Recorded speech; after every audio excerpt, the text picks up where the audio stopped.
My stepmother screamed for me to kneel, but the slap she delivered across my face did more damage to her than to me. My cousins filmed the assault on their phones. Thinking it was just family drama, they were wrong. 3 weeks later, my grandmother slammed a fresh will onto the table and told my stepmother that we were done with apologies. We were switching to lawsuits. That slap was not my end. It was my evidence. My name is Gabriella Chandler, and for the last 10 minutes, I have been sitting in my sedan, staring through a windshield that is slowly losing its battle against the Oregon mist. The wipers are off. I want the blur. I need the world outside to look as soft and undefined as possible before I have to step out into the sharp, cold reality waiting for me inside that farmhouse. We are in Maple Crest, a town that pretends to be a postcard, but usually just feels like a trap. The house itself, Willowstone, sits at the end of a long gravel driveway that crunches loudly under tires, announcing your arrival long before you can cut the engine. It is a beautiful place, objectively speaking. It has the kind of wraparound porch that real estate agents call a selling point, and the kind of history that keeps therapists in business. My phone is resting on the center console, buzzing against the hard plastic. I do not pick it up. I know what is on the screen because I have been watching the same 7 seconds of footage on loop for 3 weeks. It is a video file sent to the Mercer Cousins group chat. The video plays. It is shaky at first. Vertical orientation, likely filmed by my cousin Haley, who always has her phone glued to her palm. In the frame, the summer sun is too bright, washing out the colors of the backyard barbecue. You can see the edge of the picnic table, a red plastic cup, and then, center stage. You see me. I am standing there, looking tired, wearing a simple navy dress, and you see her? Victoria Mercer, my stepmother. Her blonde hair is perfectly coiffed, not a strand out of place even in the humidity. In the video, her mouth is moving, but the audio is a garbled mess of wind and background chatter until the moment that matters, the moment she steps forward, the moment she raises her hand. Smack. The sound cuts through the tinny speakers of my phone like a gunshot. It is dry, loud, and sickeningly crisp. On the screen, my head snaps to the left. My hand flies up to my cheek. The camera jerks downward as Haley gasps, and you hear the collective intake of breath from 20 different family members. Then the video cuts to black. I pause it right at the moment of impact. But sitting here today, with the heater humming and the condensation dripping down the glass, I do not feel humiliated. I look at the pixelated image of my own face, distorted by the slap, and I feel something entirely different. I feel cold. I feel precise. I feel like a surgeon looking at an X-ray of a broken bone, knowing exactly where to place the screws to fix it, or knowing exactly where to cut to remove the rot. I am 28 years old. I am not a child. I am a lead user experience designer at Northbridge Insight Lab in Portland. My entire career is built on understanding human behavior, predicting how people will react to a system, and designing pathways to guide them exactly where I want them to go. For years, I thought I could design a pathway to peace with this family. I thought if I optimized my behavior, if I minimized my friction, if I streamlined my existence, I could make the user experience pleasant for Victoria. I was wrong. You cannot fix a system that is designed to crash. You have to dismantle it. The phone buzzes again, breaking my trance. A text message slides down from the top of the screen. It is not from a cousin. It is from Harrison Cole, the family lawyer. They are waiting for you and Eleanor in the dining room. The new will is ready. I lock the phone and shove it into my purse. The new will. 2 words that are about to turn this farmhouse into a war zone. I check my reflection in the rearview mirror. My eyes look tired, but my jaw is set. I adjusted my makeup before I left my apartment in Portland this morning. I am wearing a blazer, sharp and tailored, not the flowy summer dress I wore the day I was assaulted. I am dressed for a board meeting, not a family reunion. I think about my apartment in the city. It is small, barely 900 square feet, but it is mine. I bought it with my own money. I paid the down payment with bonuses I earned from pulling 80-hour weeks during product launches.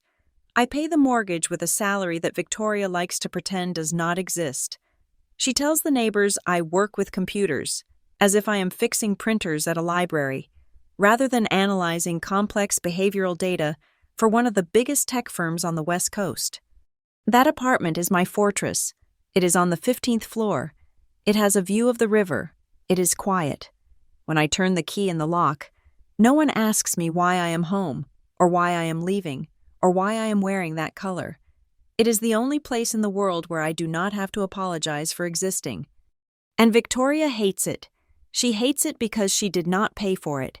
She hates it because she cannot control who enters it. She hates it because it proves that I do not need her. I take a deep breath, inhaling the scent of old leather and stale coffee inside the car. I need to brace myself for the smell that awaits me inside the house. Victoria Mercer has a very specific scent. It is a heavy floral perfume that costs $300 a bottle. It smells like crushed gardenias and money. To strangers, it smells expensive and sophisticated. To me, it smells like anxiety. It smells like the moment the air pressure drops before a tornado touches down. She is a woman of terrifying duality. If you met her at the grocery store or a charity gala, you would think she is the warmest person in Oregon. Her voice drips like warm maple syrup, slow and sweet. She touches your arm when she laughs. She remembers your dog's name. She asks about your mother's surgery. She performs the role of the doting wife and caring stepmother with Oscar-worthy dedication. But when the audience leaves, the syrup hardens into glass. Her voice drops an octave. Her eyes, which crinkle so nicely in public, go dead flat. She cuts with words so precise they leave no visible scars, only internal bleeding. She knows exactly which insecurity to press on, like a pianist hitting a dissonance key over and over again until you snap. And then there is Grandma Eleanor. Most of the family looks at Eleanor Mercer and sees a fragile old woman. They see the cane she has started using in the last 2 years. They see the way her hands tremble slightly when she lifts a teacup. They see a widow in her 70s who spends her days gardening and knitting, someone who needs to be protected and managed. Victoria certainly sees her that way. For the last 5 years, Victoria has treated Grandma Eleanor like a child who has stayed up past her bedtime. She speaks to her in that loud, slow voice people use for the hard of hearing, even though Eleanor's hearing is perfectly fine. Victoria manages the social calendar, intercepts the mail, and hovers during doctor appointments, nodding sympathetically while plotting how to sell off the back 40 acres of the property. They all forget who Eleanor Mercer actually is. She is not just a grandmother. She is the reason there is any money in this family to fight over. My grandfather was a good man, but he was a dreamer. Eleanor was the spine. She was the one who invested in commercial real estate in the 80s when everyone said the market was dead.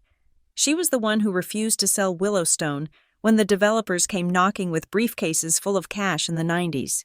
She holds the deed to this farm, the rental properties in town, and a portfolio that would make a banker sweat. She is the pillar, and for a long time, she was a silent pillar.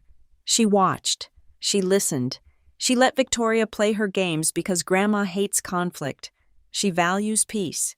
She values keeping the family table full on Thanksgiving. But Victoria made a mistake. She mistook silence for weakness. She mistook patience for senility. And 3 weeks ago, when she slapped me across the face in front of 20 witnesses, she shattered the peace that Grandma valued so highly. I look out at the house again. The rain has picked up, drumming a steady rhythm on the roof of my car. This morning, I am not Gabriella the granddaughter. I am not Gabriella the victim. I am a strategist entering a hostile negotiation. I think about the file sitting on the passenger seat next to me. It is a thick manila envelope containing printouts of text messages, a USB drive with the video from 3 different angles, and a transcript of a voicemail. Victoria left me 2 days ago. It is my arsenal. But the real weapon is already inside the house, sitting at the head of the table. I promised myself I would never come back here to beg. When I left for college, I packed my life into 2 suitcases and swore that I would never ask my father for a dime. I swore I would never give Victoria the satisfaction of seeing me need her, and I haven't. I built my life brick by brick, alone, specifically so I would never have to stand in this driveway and feel afraid. My father, Daniel, will be in there, too. The thought of him sends a dull ache through my chest, different from the sharp anger I feel toward Victoria. He is a man who has spent the last 14 years shrinking. He has shrunk into his clothes, into his chair, into his marriage. He chose the path of least resistance, even when that path ran directly over his own daughter. He thinks today is a family meeting. He thinks we are going to talk about feelings and perhaps apologize and move on. He thinks we are going to sweep the broken glass under the rug like we always do. He has no idea that the rug is about to be pulled out from under him. I turn off the ignition. The engine dies, and the silence rushes in, heavy and expectant. "Okay," I say aloud to the empty car. My voice sounds steady, good. I grab the manila envelope.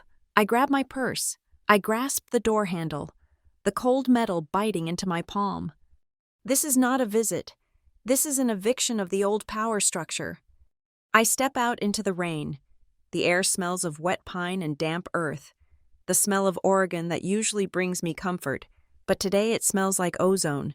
It smells like a storm. My heels sink slightly into the wet gravel, but I find my footing. I smooth down the front of my blazer. I do not run through the rain to the porch. I walk. I walk slowly, deliberately, letting the water hit my face, washing away the last of the hesitation. I walk up the wooden steps of the porch. I can hear voices inside. I can hear Victoria's laugh, that high, tinkling sound that sets my teeth on edge. She is confident. She thinks she has won. She thinks she has scared me off, or beaten me into submission. She thinks that because I did not fight back physically that day, I am weak. She does not understand that I am playing a different game. She is playing for dominance in the moment. I am playing for the timeline. I reach for the heavy brass doorknob. It is cold and solid under my hand. I pause for 1 second, just one. I think about the little girl who used to cry in the pantry because she was afraid to breathe too loud. I think about the teenager who was told she was a burden. I think about the woman who was slapped for existing. I leave them all out here in the rain. They are not invited to this meeting. I turn the knob and push the door open. The meeting today, I whisper to myself as the warmth of the hallway hits my face, is not about who inherits the earth. It is about who owns the truth. I step inside, and I close the door firmly behind me. The sound of the latch clicking into place echoes like the final period at the end of a very long sentence. I am here, and I am not the only one who is ready to fight. The hallway is dimly lit, lined with photos of ancestors who probably would have handled this with a duel at dawn. I walk past them, my heels clicking on the hardwood floor, a rhythm of approaching consequence. I head straight for the dining room. I can see them now. The scene is set like a painting of the Last Supper, if the Last Supper had been catered by passive aggression. Victoria is sitting to the right of the head of the table. My father is next to her, and at the head, sitting straighter than I have seen her in years, is Grandma Eleanor. And she is smiling, but it is not a nice smile. It is the smile of a woman who is holding 4 aces and has just been asked to bet the farm. I walk into the room, and the air pressure changes. Victoria turns. Her eyes widen slightly, then narrow. "Gabriella," she says, her voice dripping that toxic sweetness. "We didn't think you'd make it. We were just about to start without you." I pull out the chair opposite her. The legs scrape against the floor. A harsh, deliberate sound. I place my manila envelope on the table. I look her dead in the eye. "I wouldn't miss this for the world, Victoria," I say. "After all, I think we have some unfinished business." I sit down. I look at Grandma Eleanor. She gives me a barely perceptible nod. The trial has begun. To understand the woman sitting across the dining table from me today, you have to understand the ghost she replaced. Before Victoria, Willowstone was not a battlefield. It was just a home. It was the smell of yeast rising in the kitchen on Saturday mornings and the sound of my mother playing the upright piano that sat in the living room. My childhood was defined by a kind of easy golden light that I took for granted because I assumed it was the natural state of the world. My father, Daniel, was different then. He was loud. He laughed with his whole chest. He would chase me through the apple orchards until we were both breathless, and my mother would shout from the porch for us to be careful, though she was always smiling when she said it. Then the silence came. I was 14 years old when my mother died. It was a stroke, sudden and cruel, a theft that happened in the middle of a Tuesday afternoon. We lived too far out. The ambulance took 45 minutes to get to the hospital in the city, and by the time we arrived, she was already gone. I remember coming back to the farmhouse that night. The silence was not just an absence of noise. It was a physical weight.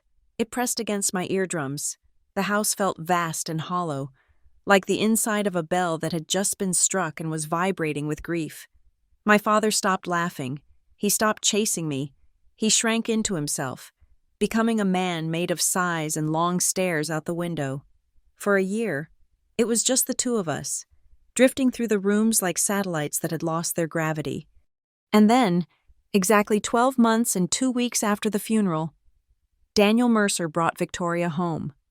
She was younger than him by nearly 10 years. I remember staring at her in the entryway, thinking she looked like something cut out of a magazine and pasted into our dusty, rustic reality. Her hair was a salon-perfect shade of blonde that did not exist in nature.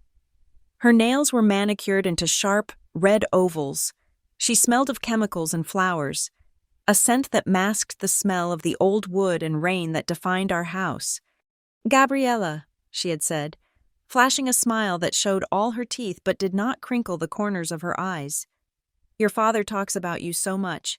We are going to be great friends." I wanted to believe her. I was 15, lonely, and desperate for female energy in a house that had become a tomb. But it did not take long for me to realize that Victoria was not interested in being a mother or a friend. She was interested in being the only woman in the room. The invasion was subtle at first. It was a slow erosion of my history. It started with the cooking. One evening, I tried to make my mother's beef stew. It was a comfort dish, heavy with carrots and potatoes, something Dad and I used to love. Victoria took one bite, wrinkled her nose, and pushed the bowl away. "Oh, honey," she said, her voice dripping with that faux sympathy I would come to hate.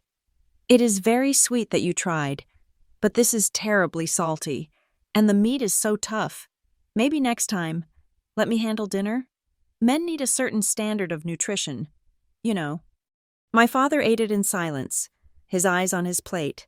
He did not defend the stew. He did not defend me. He just wanted the tension to disappear. It escalated to my appearance. If I wore sweatpants, I was giving up on myself.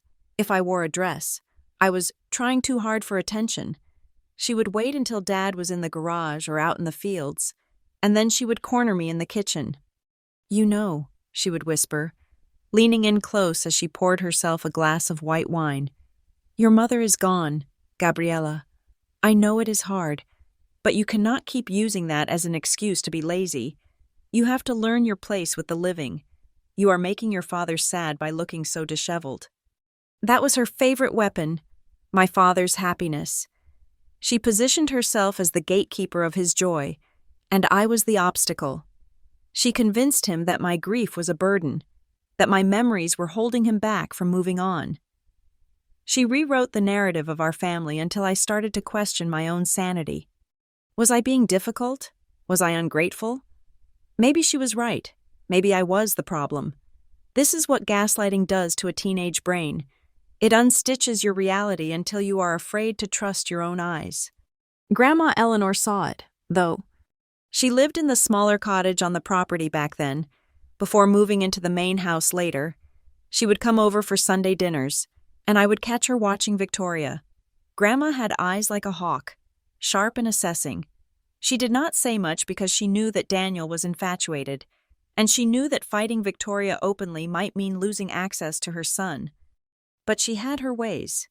One afternoon, After Victoria had made a cutting remark about my grades in front of the whole family, implying I was not smart enough for a good university, Grandma found me crying in the barn. She did not tell me to stop crying. She pulled me into a hug that smelled of lavender and earth, her grip surprisingly strong. "Listen to me," she said, holding my face in her hands. "You are not crazy. I see it. I see exactly what she is doing. Do not let her inside your head. Gabriella, that is the only place she cannot touch unless you let her." That validation was the only thing that kept me tethered to the ground. The violence did not happen when I was a child. Victoria was too smart for that. She knew that hitting a minor would leave marks and bring social workers. She waited.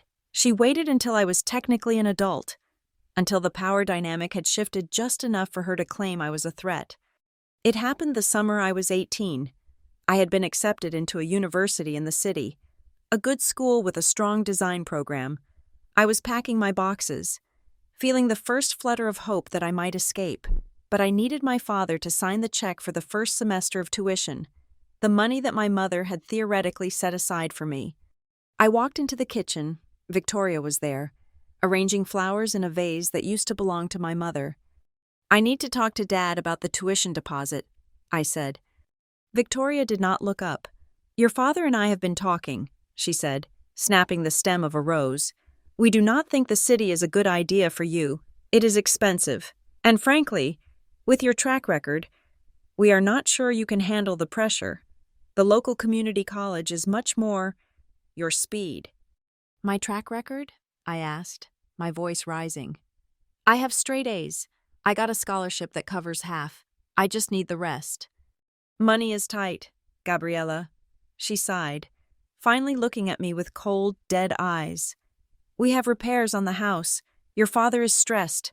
Do not be selfish." "It is not selfish. It is my college fund. Mom wanted this for me." "Stop bringing her up," Victoria snapped. The mask slipped. The sweet syrup voice vanished, replaced by a jagged edge.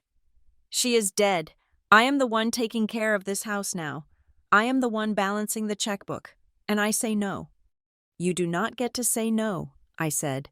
Stepping forward, I was 18. I was tall. I was angry. "You are not my mother." That was the trigger. Victoria moved faster than I expected. She crossed the distance between us in a single step and swung her hand. Crack! Her palm connected with my cheekbone with a force that knocked my head sideways. My teeth rattled. I stumbled back against the counter, clutching my face, staring at her in absolute shock. It was not just the pain, it was the audacity. Before I could speak, before I could scream, the back door opened.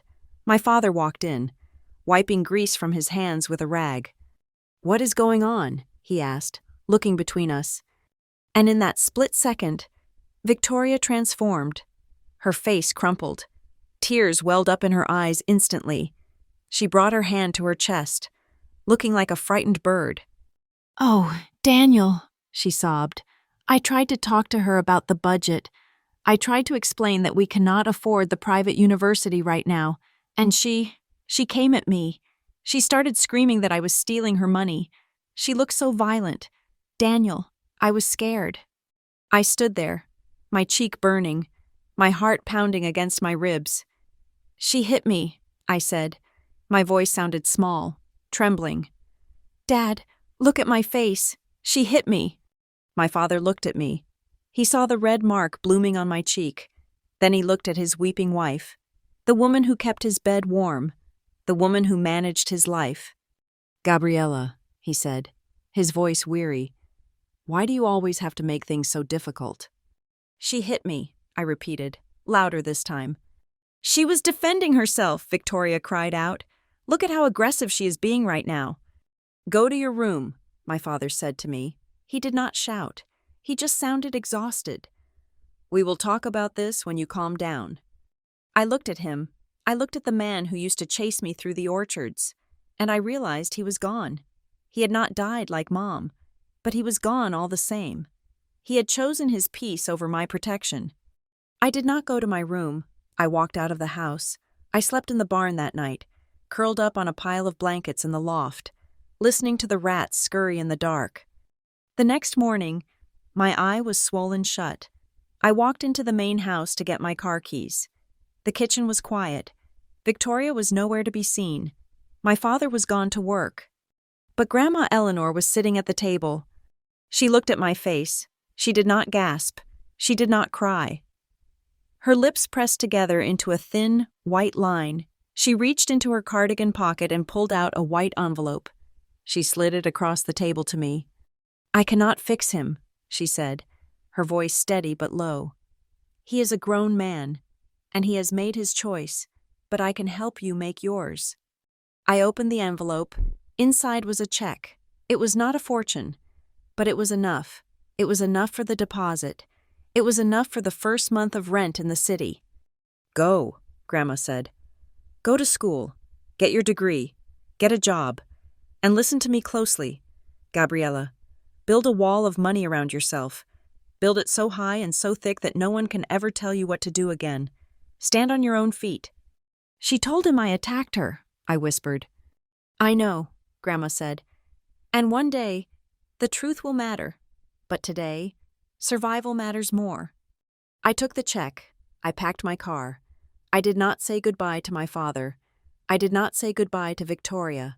I drove down the long gravel driveway, watching the farmhouse shrink in my rearview mirror until it was just a white speck against the green hills.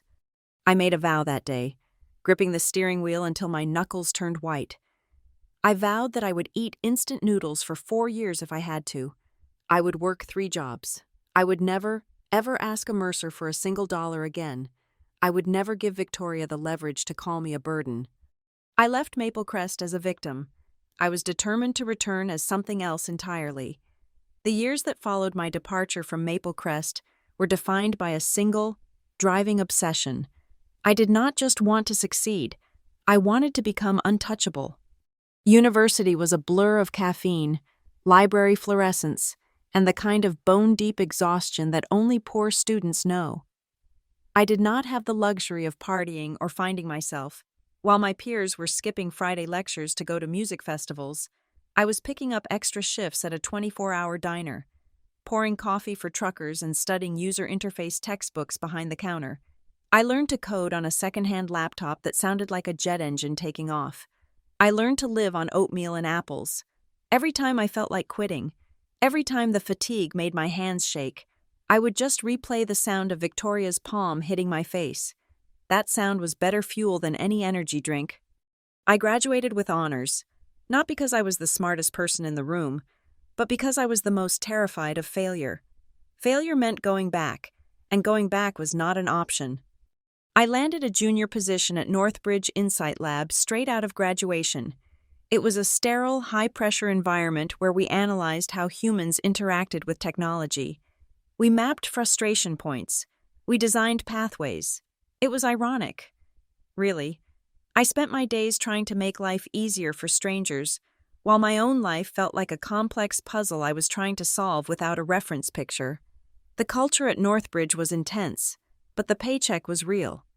That first salary deposit was the most beautiful thing I had ever seen. I became addicted to financial spreadsheets. I did not have hobbies. I had Excel. I tracked every single cent. I had columns for rent, for utilities, for groceries, but the most important column was one I named the Fortress. This was my emergency fund, my down payment, my screw you money.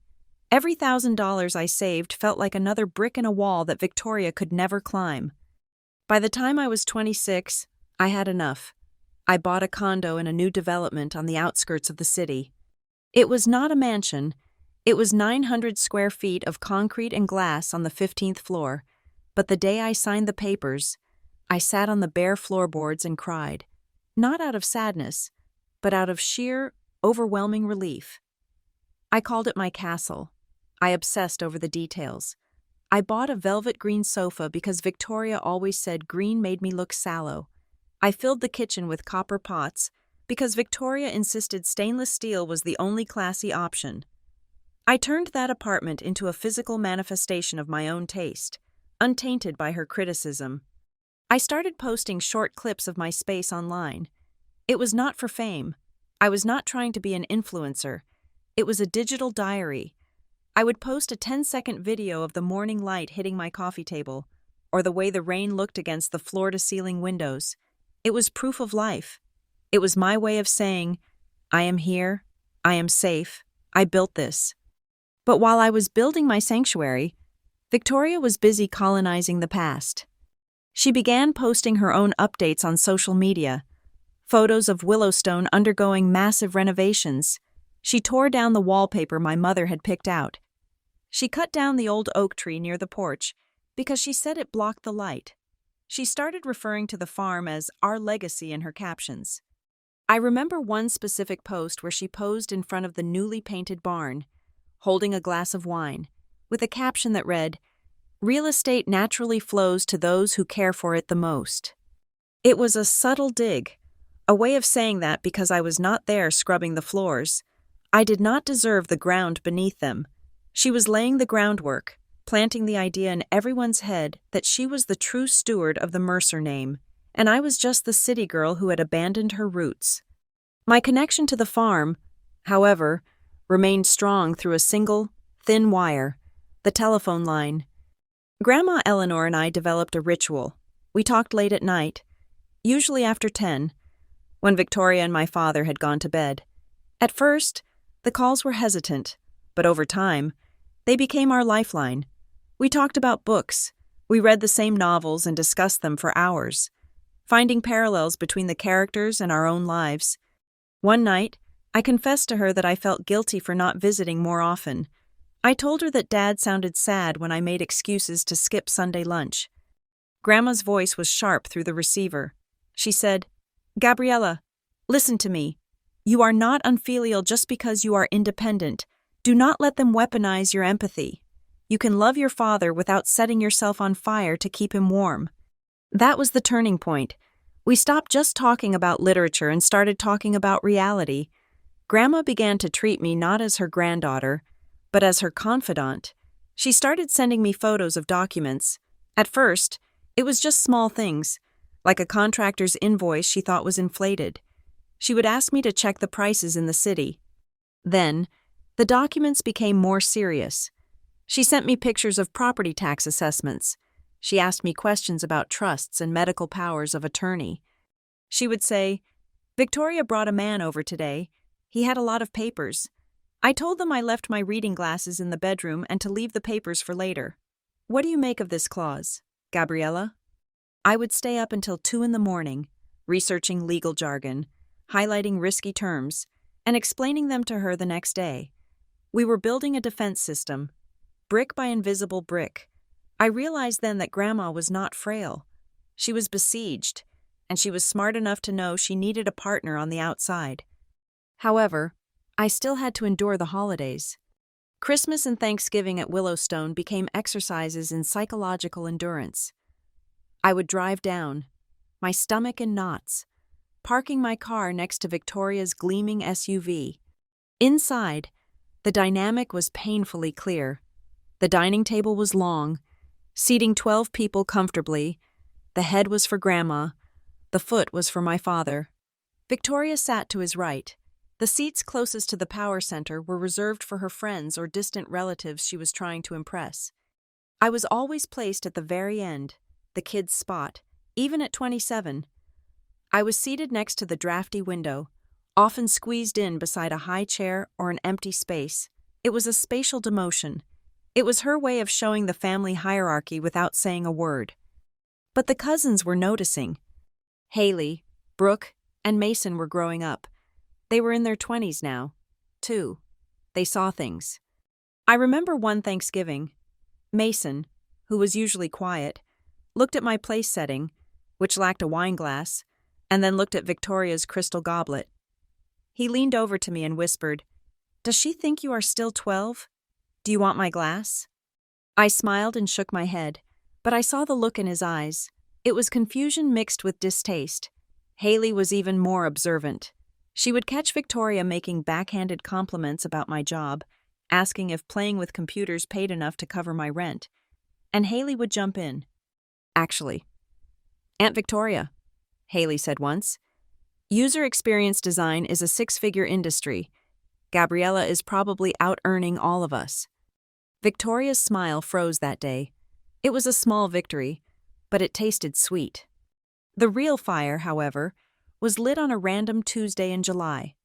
I had come down to the farm to pick up some old boxes from the attic before Victoria threw them out.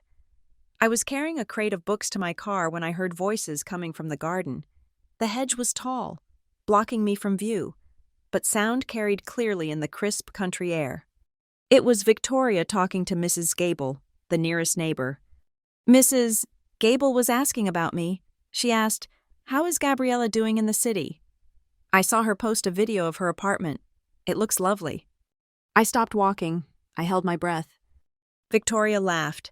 It was a dry, dismissive sound. She said, "Oh, that? It is a concrete box. I do not know how she lives like that. Stacked on top of other people like rats. She thinks buying a little condo makes her some kind of mogul. It is adorable, really." Mrs.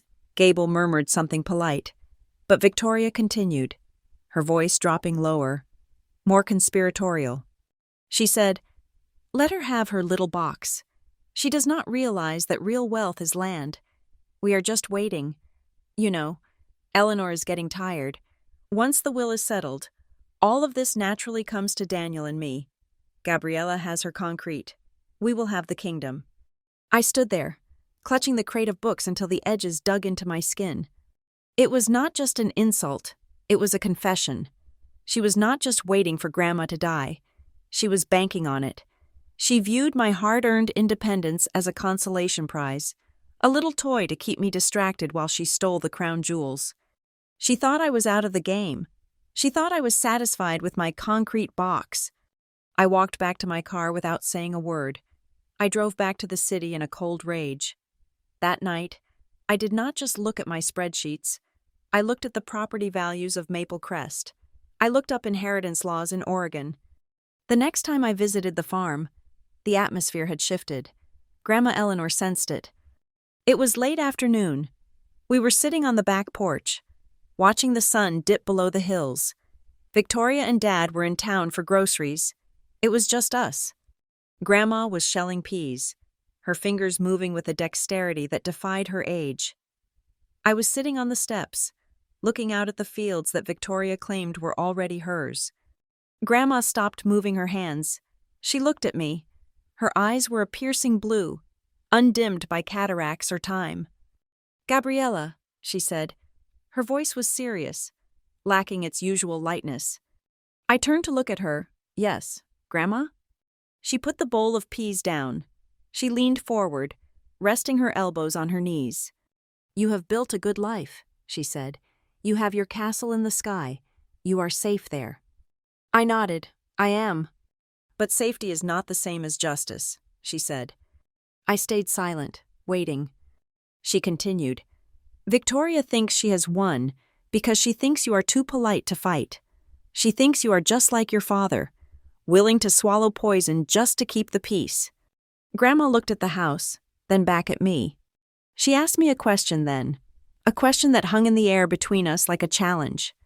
She asked, "If a day comes when you have to choose between being a good daughter and being a righteous woman, if you have to choose between protecting their feelings and protecting your own future, do you dare to choose yourself?" I looked at her. I thought about the slap. I thought about the spreadsheet. I thought about the concrete box comment. I thought about the way my father looked at his plate while his wife insulted his child. I did not answer her immediately. I could not. The answer required a courage I was not sure I possessed yet. But the question did not leave me.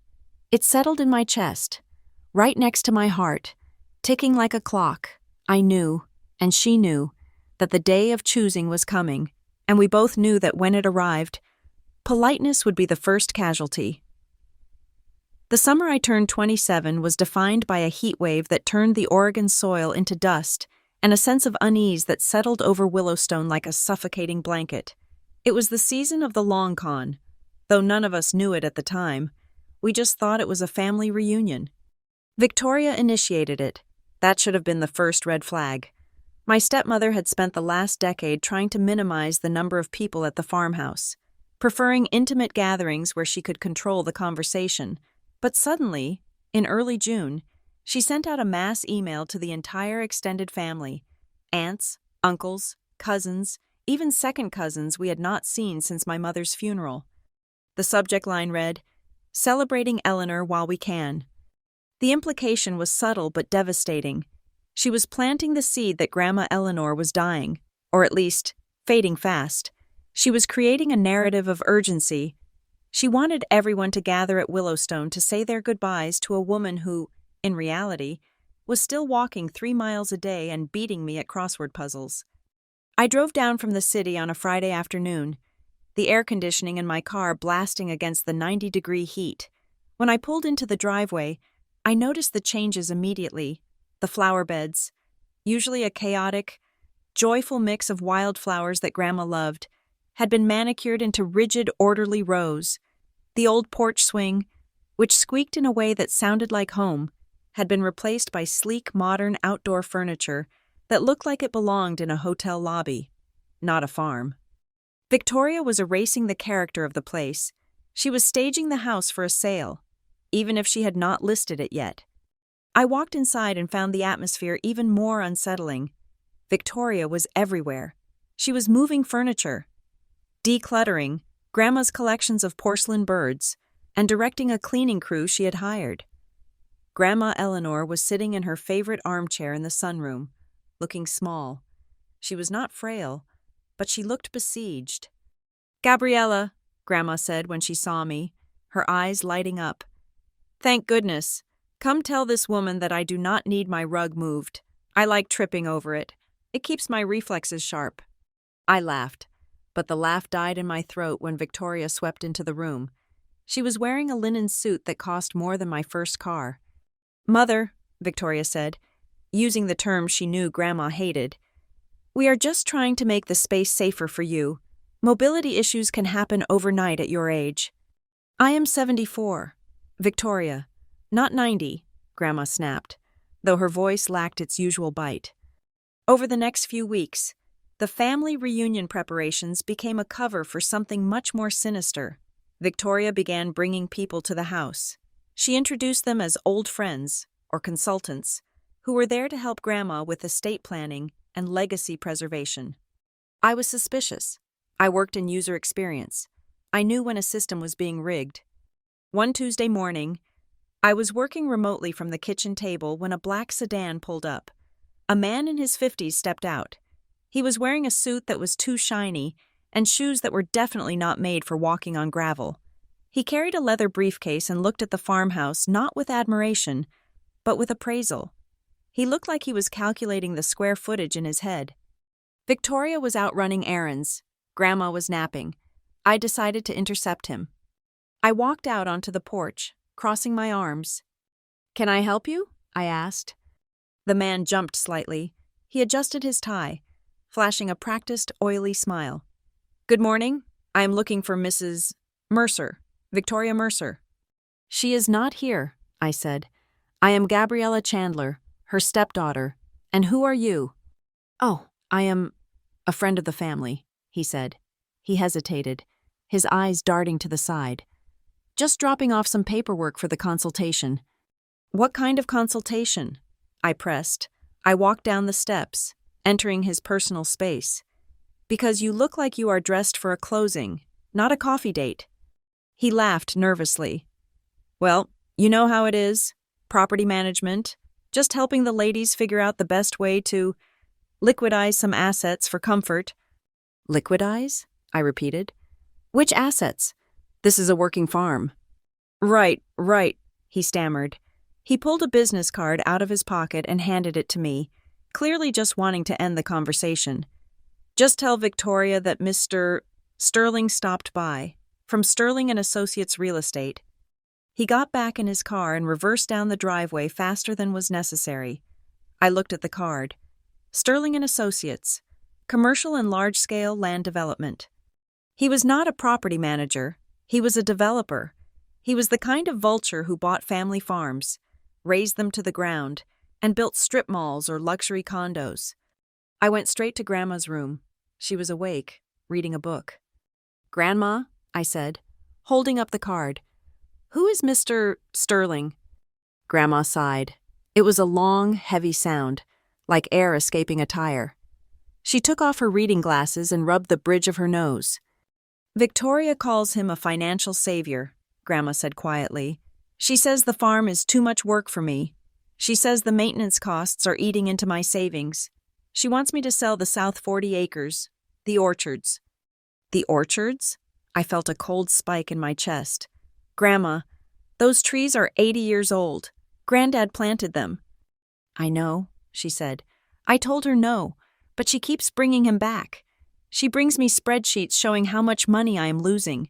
She says I am being stubborn, and that if I do not sell, there will be nothing left for the family to inherit. Do you have the papers? I asked.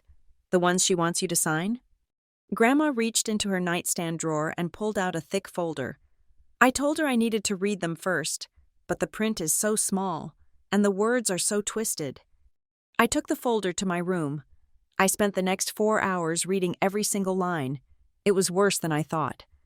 The contract was not just a sale of the land, it was a restructuring of Grandma's assets. It proposed selling the orchards to Sterling's company for a price that was 20% below market value, suspicious in itself, and placing the proceeds into a managed care trust. When I looked at the details of the trust, my blood ran cold. The trustees were listed as Daniel Mercer and Victoria Mercer. The beneficiary was Eleanor Mercer, but the withdrawal clauses gave the trustees full discretion to use the funds for administrative costs and investments deemed necessary for the estate. Translation: Victoria wanted to sell Grandma's land, put the cash in a pot, and give herself the legal right to spend it on managing the estate, which could mean anything from renovating the house to buying herself a new car. It was theft wrapped in legal stationery. While I was decoding the heist, Victoria was busy destroying my reputation. The cousins had started to arrive for the reunion. The house was full of noise and laughter, but I noticed a shift in the way people looked at me. My cousin Brooke, who I used to share secrets with, was cold. When I asked her if she wanted to go for a coffee run, she said, "I am surprised you have time for us. Victoria said you were annoyed that you had to come down here." "What?" I asked. "I have been here for a week." "Victoria said you complained about the smell of the farm," Brooke said, shrugging. "She said you told her you were only interested in the property value." I felt sick. Victoria was projecting. She was taking her own greed and painting it onto my face.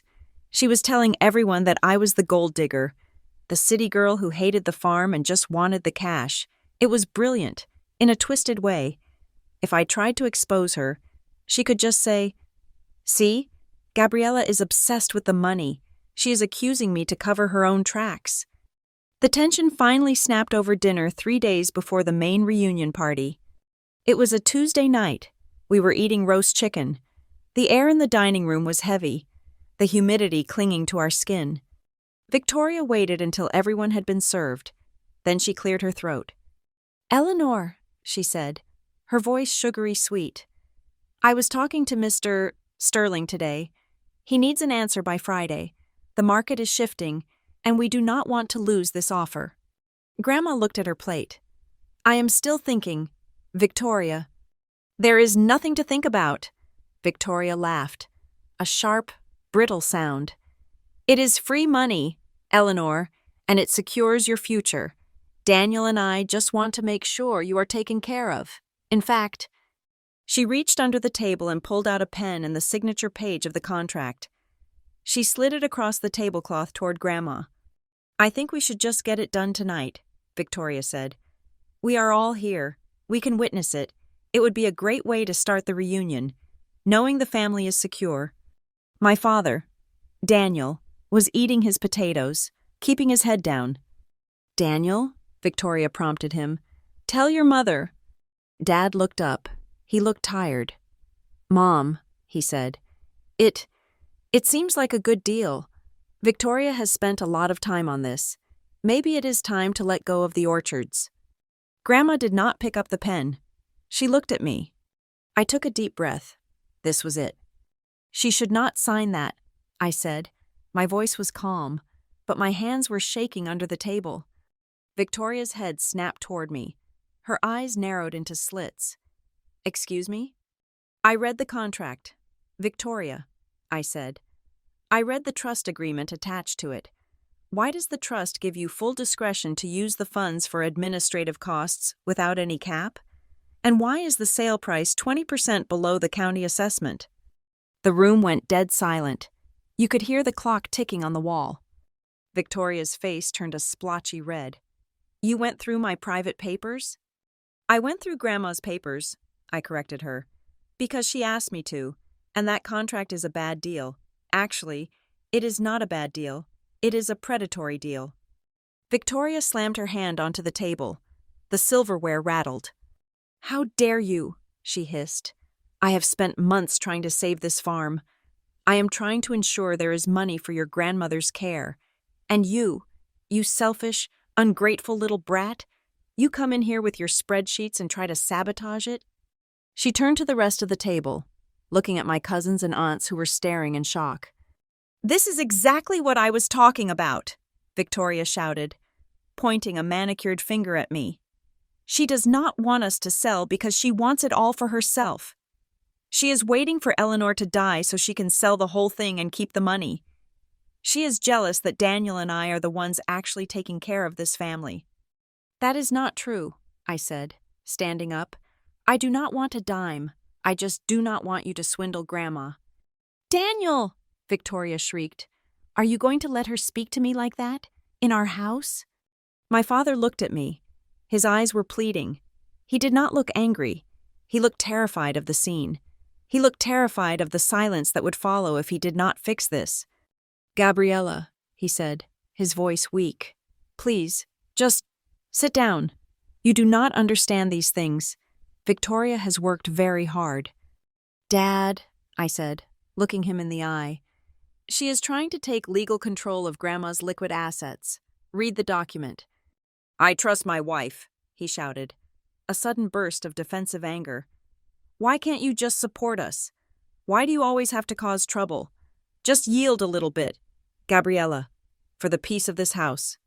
"Yield?" I asked. "You want me to yield to theft?" "It is not theft," Victoria screamed. "It is management. And if you really cared about your grandmother, you would sign a consent form agreeing to this plan so we can stop this bickering. If you do not sign, you are proving that you are the enemy of this family." I looked at them. I looked at my father, shrinking into his chair. I looked at Victoria, practically vibrating with rage. And then I looked at Grandma Eleanor. She was sitting perfectly still. She had not said a word during the entire exchange, but her eyes were clear. She was looking at Daniel with a profound, heartbreaking disappointment, and then she looked at me. She gave a tiny, almost imperceptible shake of her head. "Do not sign." "I am not signing anything," I said quietly. "And Grandma is not selling the orchards." I walked out of the dining room. I felt their eyes burning into my back. I walked straight out the front door and onto the porch, needing to breathe. The night air was thick and humid, buzzing with cicadas. My heart was hammering against my ribs like a trapped bird. I stood there for a long time, listening to the muffled shouting from inside. Eventually, the voices died down. I heard footsteps. I moved to the side of the porch, into the shadows of the wisteria vine that grew along the trellis. I did not want to be seen. The front door opened. Victoria stepped out. She was pacing, her heels clicking sharply on the wood. She had her phone to her ear. "She refused," Victoria whispered. Her voice was shaking with fury. "The little bitch read the fine print. I told you we should have used a simpler draft." She paused, listening to the person on the other end. Probably Mr. Sterling, or maybe a lawyer of her own. "No, Daniel won't do anything," she said dismissively. "He is handled, but the girl is a problem.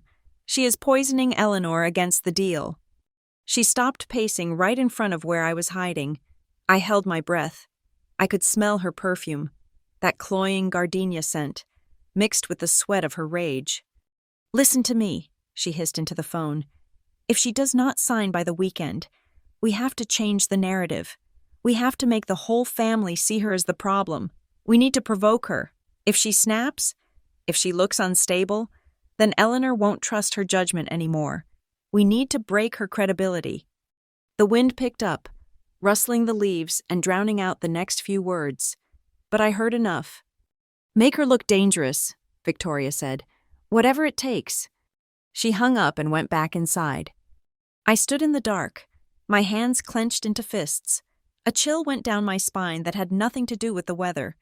This was not just a disagreement about money anymore. She was planning a character assassination. She was planning to bait me. I looked through the window. I saw Grandma Eleanor sitting alone at the dining table. She picked up the phone. She dialed a number, her hand steady. I knew who she was calling. She was calling Harrison Cole, her old lawyer. The lines were drawn. Victoria thought she was plotting a siege. She did not realize she had just started a war. And she did not realize that Grandma and I were no longer just defending the castle. We were preparing the counterattack. The day the world cracked open was, ironically, picture perfect. It was the kind of Saturday that makes you believe in the American dream, or at least the version of it they sell in margarine commercials.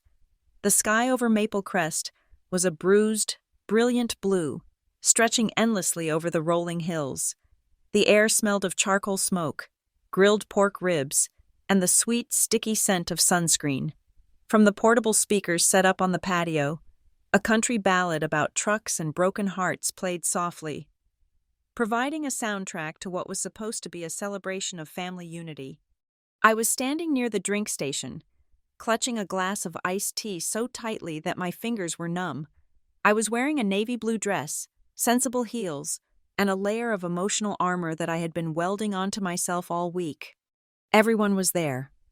My father, Daniel, was manning the grill, wearing an apron that said, "Grill Sergeant," flipping burgers with a forced enthusiasm that made my chest ache. He looked like he was trying to grill away the tension of the last few days. My cousins, Haley, Brooke, and Mason, were clustered around the picnic table, laughing at something on a phone screen.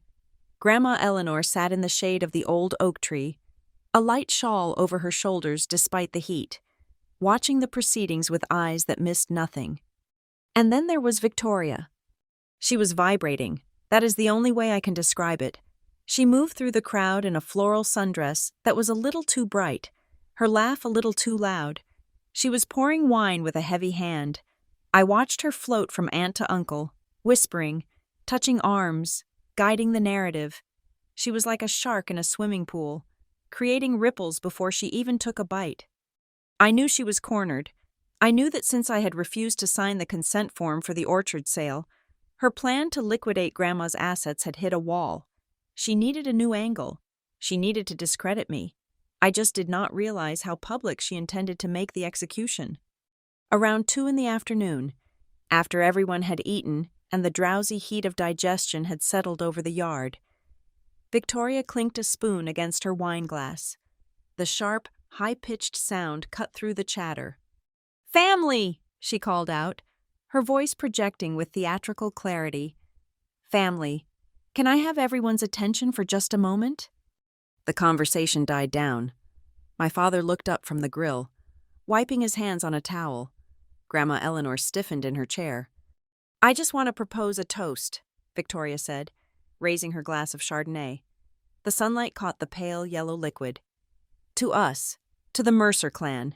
It is so rare that we get everyone together like this. And honestly, looking around at all of you, I am reminded of why Daniel and I work so hard to keep this place running." There was a murmur of agreement. "Here, here," someone said. Victoria smiled, but her eyes did not move. They locked onto me across the yard. "It is not easy," she continued, her voice dropping to a register of practiced vulnerability. "Maintaining a legacy like Willowstone takes sacrifice. It takes money. It takes people who are willing to put the family above their own selfish desires." I felt the air change. The cousins stopped scrolling on their phones. The smile on my father's face faltered.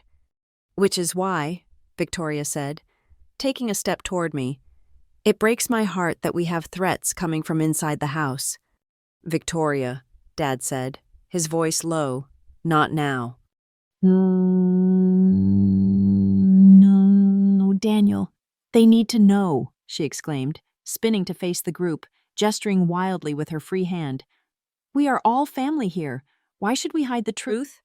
Everyone thinks everything is fine, but they do not know that we are on the brink of losing portions of this land because someone is blocking the funds we need to maintain it. She turned back to me. The mask was fully off now. The sweet stepmother was gone, replaced by a woman desperate for control.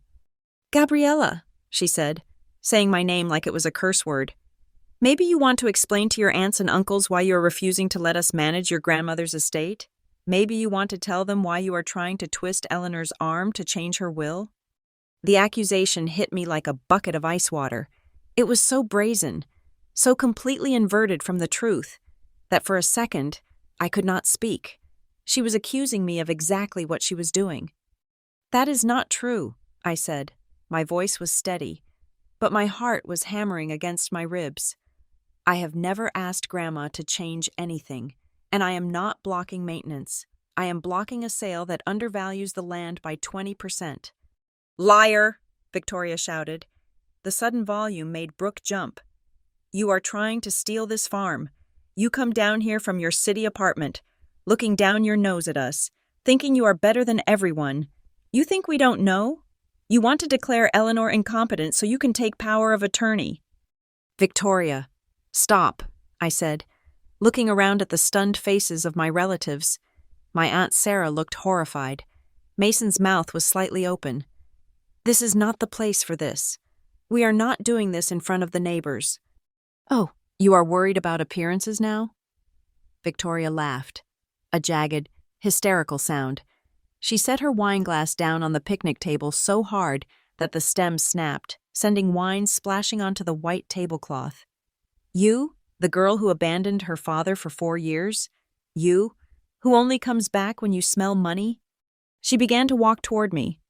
I did not abandon anyone, I said, taking a step back. My instinct was to retreat, to de-escalate. I went to college, I built a career, and I am here now to protect Grandma. Protect her? Victoria was in my face now. I could smell the wine on her breath, mixed with that cloying gardenia perfume. You want to put her in a home. I heard you. I heard you talking on the phone. You want to sell the house and shove her into a nursing facility so you can cash out. I never said that. I stepped back again, bumping into a lawn chair. You are projecting. Victoria, that is your plan, not mine. You ungrateful little brat, she hissed. Her face was contorted, ugly with rage. After everything I did for you, after I raised you? You did not raise me, I said coldly. You just lived in my mother's house. That was the match in the powder keg. Victoria's eyes went wide. A guttural noise of pure fury escaped her throat. She lunged forward. I turned to walk away. I was done. I was going to walk into the house, get my keys, and leave. I would not engage with this insanity. But I never made it to the door. Victoria reached out and grabbed my upper arm. Her nails dug into my flesh, sharp and painful. She yanked me back with a strength I did not know she possessed. Look at me when I am talking to you, she screamed. The force of her pull spun me around. I stumbled, trying to regain my balance, and as I turned, facing her, she swung. It was not a slap from a movie. It was not theatrical. It was a brutal, open-handed strike that carried the full weight of her body and her hatred. Crack. The sound was sickening. It was the sound of meat hitting meat, loud and dry, echoing off the side of the barn. Her palm connected with my left cheek and jaw. The impact was blinding. My head snapped to the right. My vision went white for a fraction of a second. The pain was instantaneous. A searing, hot fire that spread from my cheekbone down to my neck. My ears started ringing, a high-pitched whine that drowned out the country music. I stumbled back, catching myself on the edge of the picnic table. I brought my hand up to my face, my fingers trembling. My skin felt hot, radiating heat like a sunburn. The entire backyard had gone silent. The birds had stopped singing. The music seemed to have been swallowed by the vacuum of shock. 20 people, my aunts, uncles, cousins, were frozen in tableaus of disbelief. Then, a small movement caught my eye. Haley. She was sitting 3 feet away. Her phone was already in her hand. She had raised it instinctively when the shouting started. Now, the lens was pointed directly at us. The red recording light was not visible. But I knew she had it. She was holding the phone steady, her face pale, her eyes wide with horror. But she did not lower the camera. Victoria stood there, her chest heaving. She looked at her own hand, then at me. For a split second, I thought she might apologize. I thought the reality of what she had done, assaulting a 28-year-old woman in front of witnesses, would crash down on her. But she did not apologize. She doubled down. "You made me do that!" she screamed, pointing a shaking finger at my face. "You pushed me! You come here and destroy everything! You are poison! Gabriella, you are toxic!" I stood up straight. The ringing in my ears was fading, replaced by a cold, deadly clarity. I lowered my hand from my cheek. I could feel the welt raising already. "You just hit me," I said. My voice was quiet, but in the silence of the yard, it carried to the neighbors. "You just assaulted me." "I was defending this family," Victoria shrieked. She looked wild, her hair coming loose from its pins. "Someone has to stop you. Someone has to protect Eleanor from you." I looked toward the grill. I looked for the man who was supposed to protect me. My father was standing there, holding his spatula. His face was gray. He looked from his wife, who was panting like a rabid dog, to his daughter, whose face was beginning to bruise. He took a step forward. "Dad?" I whispered. Daniel walked past me. He walked right past me. He went to Victoria. He put his arm around her shoulders. She collapsed into him, sobbing instantly, performing the victimhood she had perfected over 14 years. "Shh, shh, it is okay." My father soothed her. He looked over her shoulder at me. His eyes were not filled with outrage. They were filled with annoyance. "Gabriella," he said, his voice tight. "Why do you have to provoke her like that? You know how stressed she is." I stared at him. The pain on my face was nothing compared to the sensation of my heart cracking open in my chest. "She hit me, Dad," I said, "in front of everyone." "It was an accident," he said, tightening his grip on Victoria. "Emotions are high. Let's not make a big deal out of this. Do not make a scene, Gabriella. People are watching." Do not make a scene. That was his epitaph. That was the summary of his fatherhood. He would watch me bleed out on the grass rather than stain the tablecloth. "Enough." The voice came from under the oak tree. It was raspy, strained, but furious. Grandma Eleanor was struggling to stand up. She pushed herself up with her cane, her knuckles white. She slammed her hand down on the small side table next to her chair. "I said enough," she shouted. "Victoria, Daniel, what have you done?" Victoria looked up, tears streaming down her face, smearing her mascara. "Mother, she attacked me. You saw it. I had to—" "Do not lie to me," Grandma's voice shook. "Do not you dare lie to me. I am old, but I am not blind." "Come on, Vicky," Dad said, turning Victoria away from Grandma, away from me. "Let's go inside. You need to cool down. It is the heat. It is just the heat." He began to shepherd her toward the back door of the farmhouse. He was shielding her. He was escorting the abuser to safety, leaving the victim standing in the yard. "Daniel," Grandma called out, "if you walk through that door with her, do not think I will forget this." He did not stop. He did not look back. He guided Victoria up the steps and into the kitchen. The screen door slammed shut behind them with a finality that echoed across the fields. I stood alone in the center of the lawn. My cheek was throbbing with a pulse of its own. My family, my aunts, my uncles, were looking at me. But no one moved.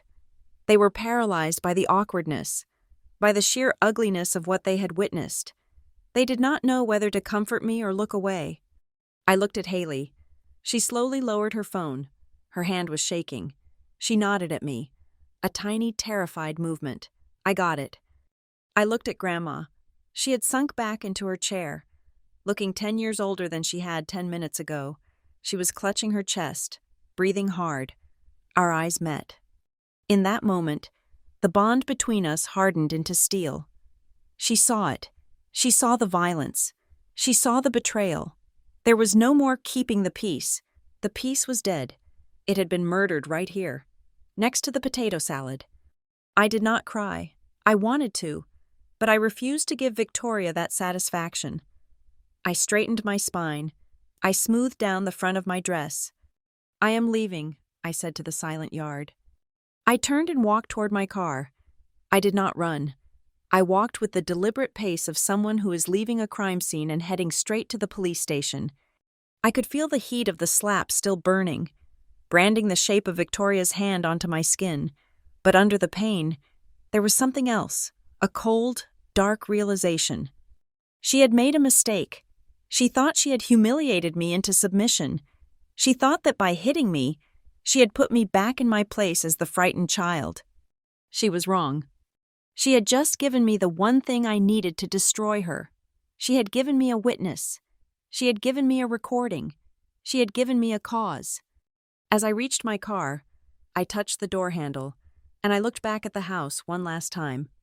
Every time I blinked, I saw the image of my father's back. The physical pain of the slap was fading into a dull ache, something I could manage with ibuprofen and an ice pack, but the image of Daniel Mercer turning away from me, shepherding the woman who assaulted me into the safety of the kitchen while I stood alone in the yard. That was a wound that no amount of ice would ever numb. It was the final confirmation of a truth I had been trying to ignore for 14 years. My father was not a hostage. He was a collaborator. I parked my car in the garage of my building and took the elevator up to the 15th floor.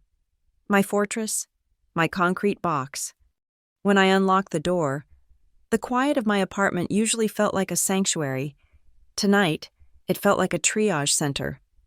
I walked straight to the bathroom and looked in the mirror.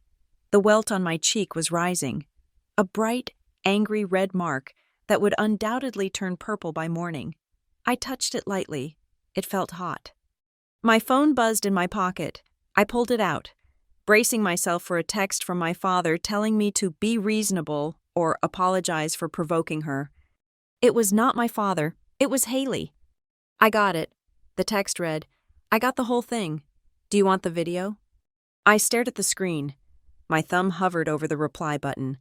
A part of me wanted to say no. A part of me wanted to delete the text, crawl into bed, and pretend the last 6 hours had never happened. I wanted to be the good daughter who swallowed her pride to keep the peace. But the good daughter had just been slapped in the face while her father watched. The good daughter was dead. "Send it," I typed back. "Send it in the highest resolution you can." 3 minutes later, my laptop chimed. I sat down at my kitchen island, opened my email, and downloaded the file. I clicked play. Watching the violence happen to me in the third person was a surreal, out-of-body experience. On the screen, I looked small. I looked reasonable. And then, I saw Victoria lunge. I saw the grab. I heard the sound, that sickening, crisp crack, and I saw my head snap back. I paused the video. I rewound it. I played it again. I watched it 5 times. With each viewing, the shame evaporated, replaced by a cold, analytical rage. I was a researcher. I dealt in data. And this video was not a memory of my humiliation. It was data. It was a time-stamped, geolocated, high-definition record of assault. I plugged in my external hard drive. I created a new folder titled Incident Willowstone July 14. I saved the video. Then I made a copy and saved it to a cloud server with a 2-factor authentication password that only I knew. Then I emailed a copy to a dummy account I had created years ago for safekeeping. I was not crying anymore. I was archiving. At 9 in the evening, my phone rang. The caller ID said Grandma Eleanor. I took a deep breath and answered. "Grandma?" "Gabriella," she said. Her voice was not the shaky, tired voice I had heard in the yard. It was clear. It was hard. "Are you safe? Are you home?" "I am home," I said. "I am okay." "I am not asking if you are okay," she said sharply. "I know you are not okay. I am asking if you are safe from her." "I am locked in my apartment," I said. "She cannot get to me here." There was a long pause on the line. I could hear the grandfather clock ticking in the hallway of Willowstone, miles away. "I am sorry," Grandma said. Her voice cracked, just a fraction. "I am so sorry, Gabriella. I thought I could manage her.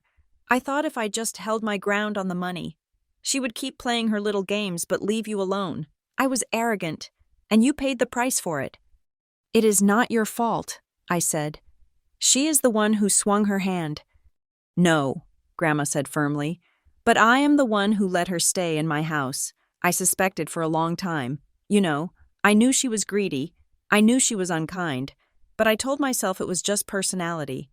I told myself she made your father happy. And I did not want to be the interfering mother-in-law. I let her gaslight me too. Gabriella, I let her make me doubt my own instincts." "She is good at it," I whispered. "She was good at it," Grandma corrected me. "Past tense. Today. She showed her hand. She showed me exactly what she is capable of when she does not get her way.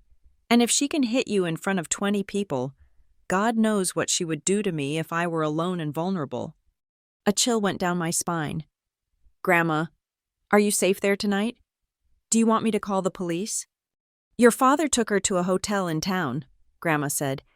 "He said the air in the house was too toxic for her. Can you imagine? He took her to a hotel to comfort her. So I am alone here, and I have never thought so clearly in my life." "What do you want to do?" I asked. "I called Harrison," she said. "Harrison Cole. You remember him?" "The lawyer?" I asked. "The one who handled Granddad's estate?" "The very same," she said. "He is meeting us tomorrow morning at 10. I want you there, Gabriella. I want you to bring everything, the texts, the emails, and if that video Haley took is real, I want you to bring that too." "I will be there," I said. "Good," Grandma said. "Get some sleep. Tomorrow, we stop being victims. Tomorrow, we start being plaintiffs." The next morning, I drove to the offices of Cole and Winter Legal Group. The firm was located in a brick building in downtown Portland, the kind of place that smelled of old mahogany and billable hours. I met Grandma in the lobby. She looked impeccable. She was wearing a cream-colored suit, pearls, and she was leaning on her cane not for support, but like a weapon she was ready to brandish. She looked at my face, at the bruise that was now a dark, ugly purple blooming across my cheekbone. She reached out and touched my hand. She did not say a word, but her grip was iron. We went up to the conference room. Harrison Cole was waiting for us. He was a man in his late 60s with silver hair and the demeanor of a tired lion. He had been the family lawyer for 30 years. He knew where all the bodies were buried, mostly because he had drafted the paperwork for the cemetery plots. "Eleanor," Harrison said, standing up to greet us. He looked at me, and his eyes narrowed on my bruise. "Gabriella, I see the situation is as volatile as your grandmother described on the phone." We sat down at a long, polished table. I opened my laptop. "I want to be clear about why we are here. Harrison," Grandma said, folding her hands on the table. "I am not here to mediate. I am not here to find a compromise. I am here to ensure that Victoria Mercer never sees a single penny of my money, and that she never has the legal authority to make a decision for me." Harrison nodded, pulling out a yellow legal pad. "We can certainly discuss disinheritance, but we need to be strategic. If we just cut her out, she will sue. She will claim undue influence. She will claim you are senile and that Gabriella manipulated you into changing the will." "She is already claiming that," I said. I turned my laptop around. "But we have something that proves her motivation isn't care. It is desperation and violence." I played the video. Harrison watched it in silence. He watched the slap. He watched my father turn away. He watched Victoria screaming. When it was over, he leaned back in his chair and let out a low whistle.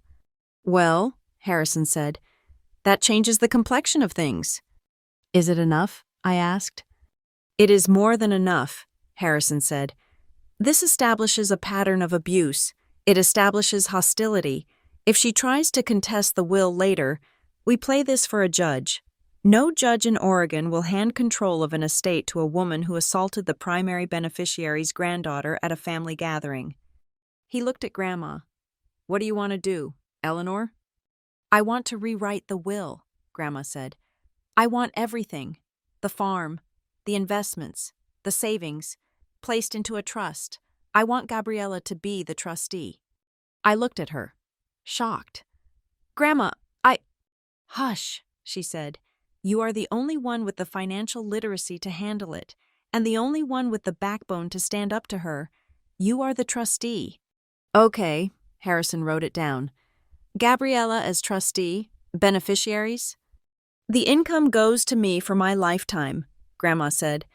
Upon my death, the assets are split, half to a charitable foundation for local education. The other half stays in the trust for the benefit of my direct descendants. Which includes Daniel, Harrison noted. Yes, Grandma said, her voice hardening. But I want a specific clause, a no-contest clause. Obviously, if anyone challenges the will, they get nothing. But I want something else. I want a conduct clause. Harrison looked intrigued. Go on. If any beneficiary is found to have committed an act of physical or emotional abuse against another family member, or against the grantor, me, they are immediately disqualified from receiving any distribution, Grandma said, and I want that video attached as Exhibit A of what constitutes abuse. Harrison smiled. It was a sharp, shark-like smile. That is vicious. Eleanor, I love it. It effectively traps her.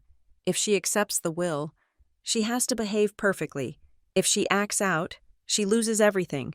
And since we have video evidence of her current behavior, she is already on thin ice. There is one more thing, Harrison said, turning to me. Gabriella, regarding that slap, that is assault, battery. Technically, we can file a police report. We can get a restraining order. I thought about it. I thought about the police coming to the farm. I thought about the scandal. But mostly, I thought about the fear in Victoria's eyes when she realized she had lost control. I do not want to file criminal charges yet, I said slowly. I want to hold it over her head. I want the restraining order drafted and ready to file. I want a cease and desist letter sent to her today, stating that any further contact with me or any further attempts to harass Grandma will result in the immediate release of that video to the police and to the public. Leverage, Harrison said, nodding approvingly. You want to put a muzzle on her. I want her to know that I have the button, I said, and that I am very willing to push it. Harrison spent the next 2 hours drafting. We went over every line. We structured the trust to be bulletproof. We added clauses about competency exams to prevent Victoria from claiming Grandma was crazy. We locked down the medical power of attorney, removing Daniel and installing me. By the time the papers were printed, it was 1 p.m. The stack of documents sat in the center of the table. This is it, Harrison said. Once you sign this, the power dynamic shifts. Victoria goes from being the presumptive queen to being a guest in your house. Eleanor and Daniel, well, Daniel becomes a bystander. Grandma picked up the pen. Her hand did not shake. He chose to be a bystander yesterday, she said softly. I am just making it legal. She signed her name with a flourish, Eleanor Marie Mercer. Then she slid the papers to me. I looked at the line marked Trustee Acceptance. For years, I had been running. I had been building my little fortress in the city, thinking that if I just stayed away, I would be safe. I thought independence meant separation, but looking at Grandma, I realized I had been wrong. Real independence was not about hiding from the war. It was about having the weapons to win it. I picked up the pen. I felt the weight of it in my hand. It felt heavier than the car keys, heavier than my phone. It felt like a sword. I signed my name, Gabriella Chandler. Harrison took the papers and stamped them. The sound of the notary stamp hitting the paper was loud, final, and incredibly satisfying. Thump, Thump. It is done, Harrison said. I will file the deed transfers today. The restraining order application is in my safe. If she so much as looks at you sideways, call me, and we file it within the hour. We walked out of the office into the bright Portland sunshine. The city noise washed over us. Cars honking, people talking, the distant sound of a siren. Grandma stopped on the sidewalk and turned to me. She reached up and gently touched the unbruised side of my face. You look like a warrior, she said. I feel like one, I admitted. But Grandma, she is going to be furious when she finds out. Let her be furious, Grandma said, adjusting her shawl. Fury is all she has left. We have the law, we have the money, and most importantly, we have each other. She put on her sunglasses, looking every inch the matriarch she was. Now, she said, drive me to a nice lunch. I believe I just disinherited my daughter-in-law, and that always gives me an appetite. I laughed. It was the first time I had laughed since the slap. It felt good.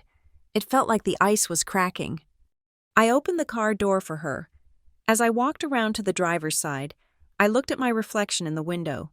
The bruise was still there, ugly and purple. But the eyes looking back at me were not the eyes of a victim. They were the eyes of the trustee. I got in the car and started the engine. We had a lunch to eat, and then we had a war to finish. The silence that followed the slap was not empty. It was heavy, filled with the static of unsaid words and the digital hum of incoming notifications. I had retreated to my apartment in the city, my fortress on the 15th floor, but the signal from Maple Crest found me anyway. It started 48 hours after I left the farm. My phone lit up on the kitchen counter while I was making coffee. It was a text message from Victoria. I stared at the notification banner, feeling my pulse jump in my neck. I expected rage. I expected a legal threat. Instead, I got emojis. Gabriella. Honey, the text read, I hope you made it back to the city safely. I have been thinking about Sunday. Tensions were high, and the heat got to all of us. We are family, and families fight, but we forgive. Let's just put a pin in it and move forward. Dad's really worried about you. Call me. It was a masterclass in minimization. She was trying to sweep a physical assault under the rug by calling it heat and tension. She did not apologize. There was no, I am sorry I hit you. There was only, let's move forward. It was the gaslighting tactic she had used on my father for 14 years. Pretend the explosion never happened, and if anyone brings it up, accuse them of holding a grudge. I did not reply. I took a screenshot, saved it to my evidence folder, and put the phone face down. Harrison Cole, our lawyer, had been very clear. Do not engage. He had told me. Silence terrifies a narcissist. It makes them fill the void with mistakes. He was right. When I did not answer her text within 3 hours, the tone shifted. My phone buzzed again. You are being very immature. Gabriella. The second text read, I am trying to be the bigger person here. Do not make this harder on your father than it needs to be. I let that one sit, too. By the next morning, Victoria realized that the private channel was closed, so she opened a public one. She went to the cousins. My cousin Haley, the one who had filmed the assault, sent me a message around noon. It was a series of screenshots from a group chat that I had been removed from years ago, the Mercer Moms chat, which included my aunts and Victoria. You need to see this, Haley wrote. She is spinning it. I opened the screenshots. Victoria had written a long, emotional paragraph. I am just so heartbroken. Victoria wrote to the family. I tried to hug Gabriella on Sunday because she looked so manic, and she shoved me. She actually shoved me into the table. I threw my hand up to catch my balance and accidentally made contact with her face. It was purely a reflex, but now she is running off to the city playing the victim. I am worried about her mental state. She seems unstable. I read the words, and a cold laugh escaped my throat. Accidentally made contact. It was a lie so bold it was almost impressive. Then came the second wave. My father. He called me on Tuesday evening. I watched the screen ring for a long time before I answered. I needed to hear him say it. I needed to know exactly where he stood. "Hello, Dad," I said. "Gabriella." He sounded breathless, like he had been pacing. "Thank God you picked up. Listen, we need to fix this." "Fix what?" I asked calmly. "The bruise on my face? Or the fact that your wife lied to the whole family about how it got there?" "She is not lying. She is just remembering it differently," he stammered. "Look, honey, this has gotten out of hand. The neighbors are talking. People saw you storm off. We need to present a united front." "A united front," I repeated. "And what does that look like?"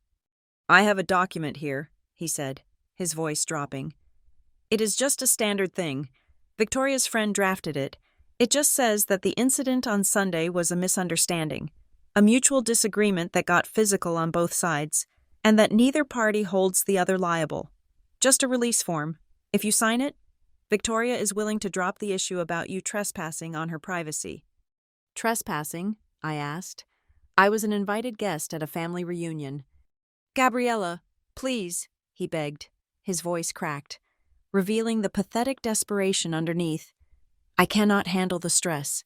If you sign this, she will calm down. We can go back to normal. Do it for me? For your dad? I just want peace." I closed my eyes. I thought about the man who used to carry me on his shoulders through the orchard. That man was dead. The man on the phone was just a husk, hollowed out by a decade of compromise. "Dad," I said, My voice shaking, not with fear, but with finality. When she pulled her arm back, you saw it. When her hand hit my face, you heard it. And when I stood there, waiting for you to do something, you walked away. "I was trying to de-escalate." "No," I said. "You were collaborating. You want me to sign a lie so you can sleep at night, but I'm not going to help you sleep anymore. I am not signing anything." "Gabriella, if you do not sign this, she is going to—" "She is going to what?" I cut him off. "Let her do it. Whatever it is, let her try. But do not call me again asking me to cover for her. Goodbye, Dad." I hung up. I blocked his number for the night. It was the hardest thing I had ever done, severing that line. But as soon as I did it, I felt lighter. While Victoria was fighting a PR war with texts and lies, Grandma Eleanor was fighting a nuclear war with paperwork. While I was dealing with my father, Grandma and Harrison were quietly executing the plan we had hatched in the law office. They were moving the assets. The farm, Willowstone, had always been in Grandma's name solely.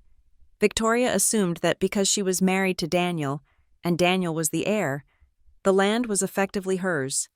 She did not understand how trusts worked. On Wednesday morning, Harrison filed a deed transfer with the county clerk. He moved the title of Willowstone, along with 3 rental properties in town and the primary investment portfolio, out of Eleanor Mercer's personal name and into the Mercer-Chandler Preservation Trust. The terms of the trust were ironclad. I was the sole trustee. The primary beneficiary was Eleanor. The secondary beneficiary was a local land conservation charity. And there was a specific clause that prohibited the sale of the orchards for commercial development for a period of 99 years. It was a lockbox, and Victoria did not have the key. She found out on Thursday. Harrison told me later that he had sent a formal letter to Mr. Sterling, the developer Victoria had been courting. The letter informed him that the property he was hoping to buy was no longer owned by an individual, but by a trust, and that the trustee had 0 interest in selling. Mr. Sterling must have called Victoria immediately. I was at work, sitting in a user testing observation room, when my phone began to vibrate violently. It was not a text this time. It was a call from a number I did not recognize, but the area code was Maple Crest. I stepped out into the hallway and hit record on my other device, a habit Harrison had drilled into me. "Hello?" "You little bitch." Victoria's voice was a screech, distorted by pure, unadulterated rage. It sounded like metal grinding on metal. "Hello, Victoria," I said. My voice was cool, professional. I imagined I was talking to a difficult user during a feedback session. "What did you do?" she screamed. I just got off the phone with Sterling. He says he cannot proceed because the title has been transferred. What did you make her sign? I did not make anyone sign anything, I said. Grandma Eleanor made a decision to protect her legacy. She moved her assets into a trust. You manipulated her, Victoria yelled. You took advantage of a senile old woman. I know you did. You poisoned her against me, and you tricked her into signing away our inheritance. Grandma is not senile, I said. In fact, she passed a competency exam with a perfect score on Monday morning. Dr. Evans signed the affidavit. It is attached to the trust filing. You can look it up. There was a silence on the other end, a heavy, breathing silence. I had checkmated her main argument before she even made it. She could not claim Grandma was crazy because we had medical proof she was sane.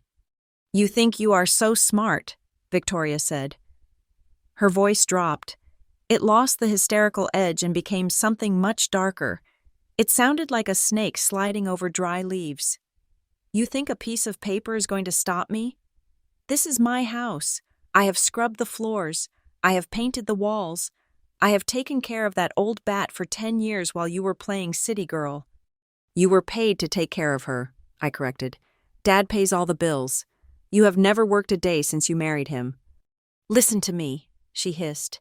If you do not reverse this, if you dare to take what is mine, I will destroy you.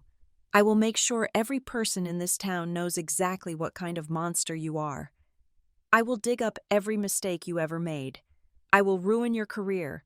I will make you wish you had never been born. I looked at the recording app on my tablet. The waveform spiked with every threat. Are you threatening me, Victoria? I asked.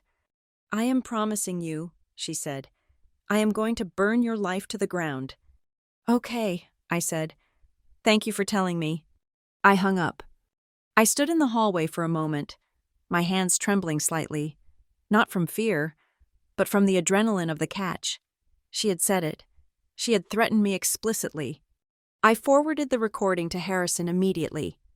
10 minutes later, he called me. I got the file, Harrison said. He sounded cheerful. That was colorful. I will burn your life to the ground. That is a direct quote. Juries hate that kind of language. She is going to escalate, I said. She is cornered. Good, Harrison said. Let her escalate. In a legal battle. The person who loses control is the person who loses the case. Every time she screams, every time she threatens, she is handing us ammunition. We do not need to fight her, Gabriella. We just need to let her talk. What is the next step? I asked. Eleanor wants to end this, Harrison said. She does not want a long, drawn-out court battle where Victoria bleeds the accounts dry with legal fees. She wants to drop the hammer. How? She is calling a meeting, Harrison said. A formal family meeting. She told Daniel she wants to clear the air and discuss the future of the estate with everyone present. She invited Victoria. She invited the cousins. She invited you. Victoria will think it is a negotiation. I realized. She will think Grandma is cracking under the pressure and wants to cut a deal. Exactly, Harrison said. Victoria thinks she is walking into a mediation where she can bully her way back into the will. She does not know she is walking into an arraignment. When? I asked. Sunday, Harrison said. 1 week after the slap. Same time, same place, but this time, we control the room. I drove down to Maple Crest on Saturday night, sneaking into the farmhouse after dark to avoid being seen by the neighbors. Grandma was waiting for me in the kitchen. She looked tired, but her eyes were bright. We sat at the kitchen table, drinking tea. The house was quiet. Daniel and Victoria were staying at a hotel in town. Victoria refused to sleep under the same roof as Grandma after the betrayal of the trust. Did she call you? Grandma asked. Yes, I said. I recorded it. Good, Grandma said. She reached out and squeezed my hand. I am proud of you, Gabriella. It takes a lot of strength to let someone spit poison at you and not spit back. I learned from the best, I said, smiling at her. Tomorrow is going to be hard, she warned. She is going to scream. She is going to cry. She is going to play the victim. Your father is going to look at me with those sad puppy eyes. We can handle it, I said. I know we can, she said. She looked around the kitchen, at the cabinets she had painted 30 years ago, at the table where she had fed 3 generations. This house, it is just wood and stone, but it remembers. It remembers who loved it and who just wanted to sell it. Tomorrow, we are just speaking for the house. I went upstairs to my old room. It smelled of dust and memories. I lay in the bed where I used to cry after Victoria made fun of my clothes. I looked at the ceiling. For the first time in my life, I did not feel like the intruder in my own home. I felt like the guard. My phone buzzed one last time before I went to sleep. It was a text from Haley. They are coming tomorrow, Haley wrote. Victoria told everyone she is going to expose you. She is bringing printed emails or something. Just a heads up. I smiled in the dark. Let her bring them. I thought, I am bringing the truth. I closed my eyes and slept soundly, the silence of the farm wrapping around me like a shield. Tomorrow, the storm would break, but tonight, the castle was secure. The Sunday afternoon sky was the color of a wet slate, hanging low and heavy over the farmhouse. It was the kind of weather that trapped sound and heat, making the air inside the dining room feel pressurized, like the cabin of an airplane right before turbulence hits. We were all seated around the long mahogany table, the same table where we had eaten Christmas dinners and celebrated birthdays for 3 decades. But today, there was no turkey, no cake, and absolutely no joy. The table was bare except for a pitcher of water, several legal notepads, and a sleek black remote control sitting in front of my cousin Haley. The seating arrangement told the whole story. Grandma Eleanor sat at the head of the table, her posture rigid, her hands folded on top of the lace tablecloth. To her right sat Harrison Cole, our attorney, looking calm and predatory in a charcoal suit. I sat next to Harrison. Opposite us, on the other side of the trench, sat Victoria and my father. Victoria had dressed for a funeral, or perhaps a press conference where she intended to plead innocent. She wore a black dress with a modest neckline, her hair pulled back in a severe, elegant bun. Her lips were painted a deep crimson, the only splash of color on her. She was holding my father's hand on the table. Her fingers laced through his so tightly that his knuckles were white. Daniel looked miserable. He was staring at a knot in the wood of the table, refusing to make eye contact with me or his mother. The rest of the family, my aunts, uncles, and cousins, filled the remaining chairs, their bodies angled toward the center, their faces a mixture of curiosity and dread. They knew this was not a casual chat. They knew this was a reckoning. Grandma Eleanor cleared her throat. The sound was small, but in the silence of the room, it commanded instant attention. "Thank you all for coming," Grandma said. Her voice was steady, though I could hear the fatigue underneath it.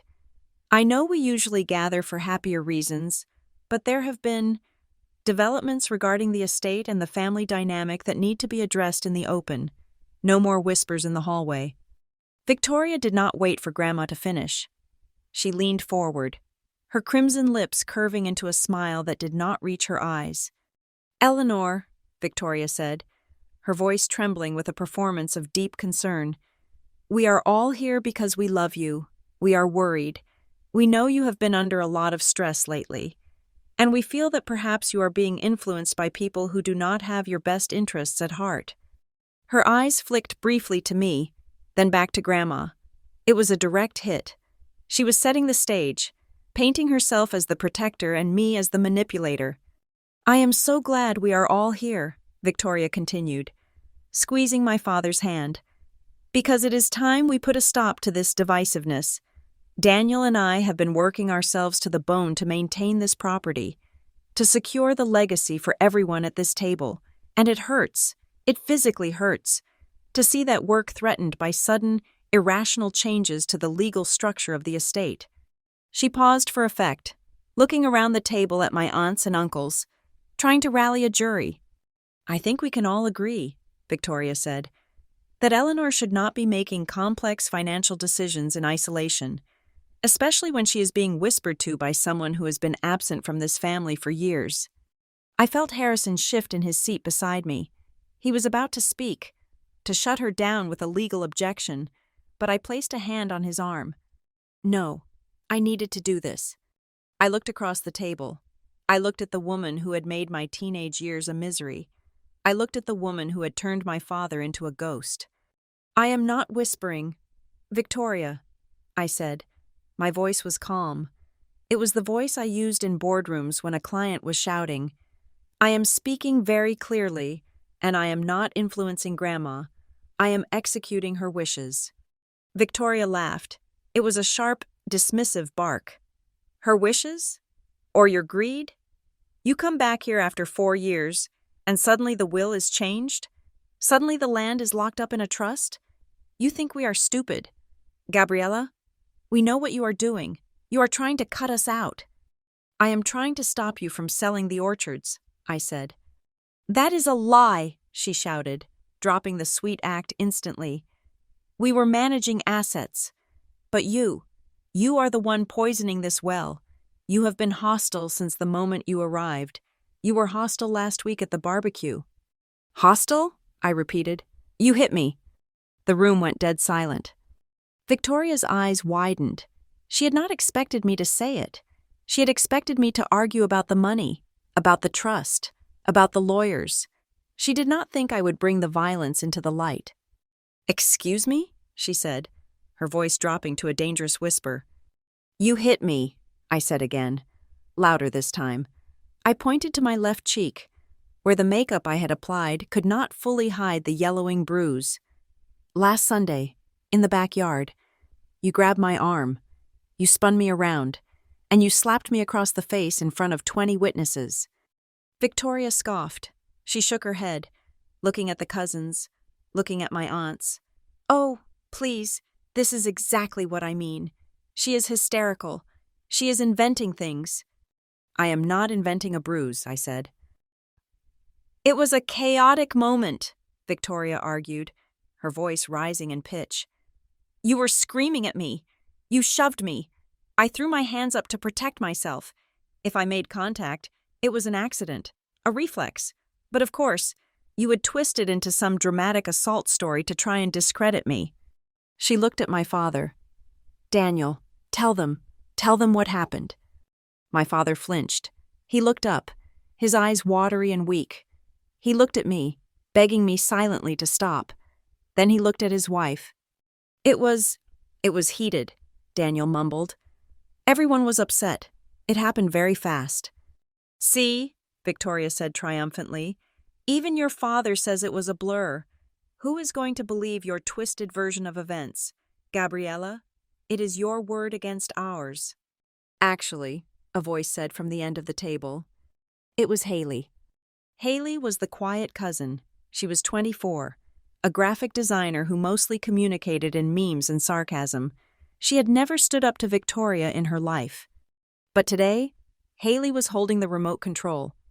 It is not just her word, Haley said. Her voice was shaking, but her hand was steady. I was filming the dog. I forgot to stop recording. Victoria froze. She looked at Haley, her face draining of color. What? I have the video, Haley said. She pointed the remote at the large flat-screen television mounted on the wall above the sideboard. The TV Victoria had insisted on buying for presentation purposes. Haley pressed a button. The screen flickered to life. For a second, there was static, and then the image resolved. It was crisp and bright, the high-definition colors of a summer afternoon. On the screen, the scene unfolded with brutal clarity. There was no chaos. There was no shoving match. There was me, standing still, looking tired. And there was Victoria, her face twisted into a mask of pure rage. The audio was perfect. You ungrateful little brat. The voice on the TV screamed, echoing in the silent dining room. We watched Victoria lunge. We watched her grab my arm. We watched the spin, and then we heard it. Crack. The sound of the slap was louder on the TV speakers than it had been in real life. It sounded like a gunshot. We saw my head snap back. We saw me stumble. We saw Victoria standing there, chest heaving, looking not scared, but satisfied. The video ended. The screen went black. The silence in the room was absolute. It was the silence of a vacuum. No one moved. No one breathed. My Aunt Sarah had her hand over her mouth. Mason was staring at the table, shaking his head. I looked at Victoria. She was sitting perfectly still, staring at the blank TV screen. Her mouth was slightly open. The color had drained from her face, leaving the crimson lipstick looking like a wound. That, Victoria whispered, her voice barely audible. That is edited.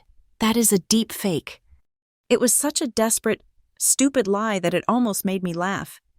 Harrison Cole leaned forward. He placed his elbows on the table and steepled his fingers.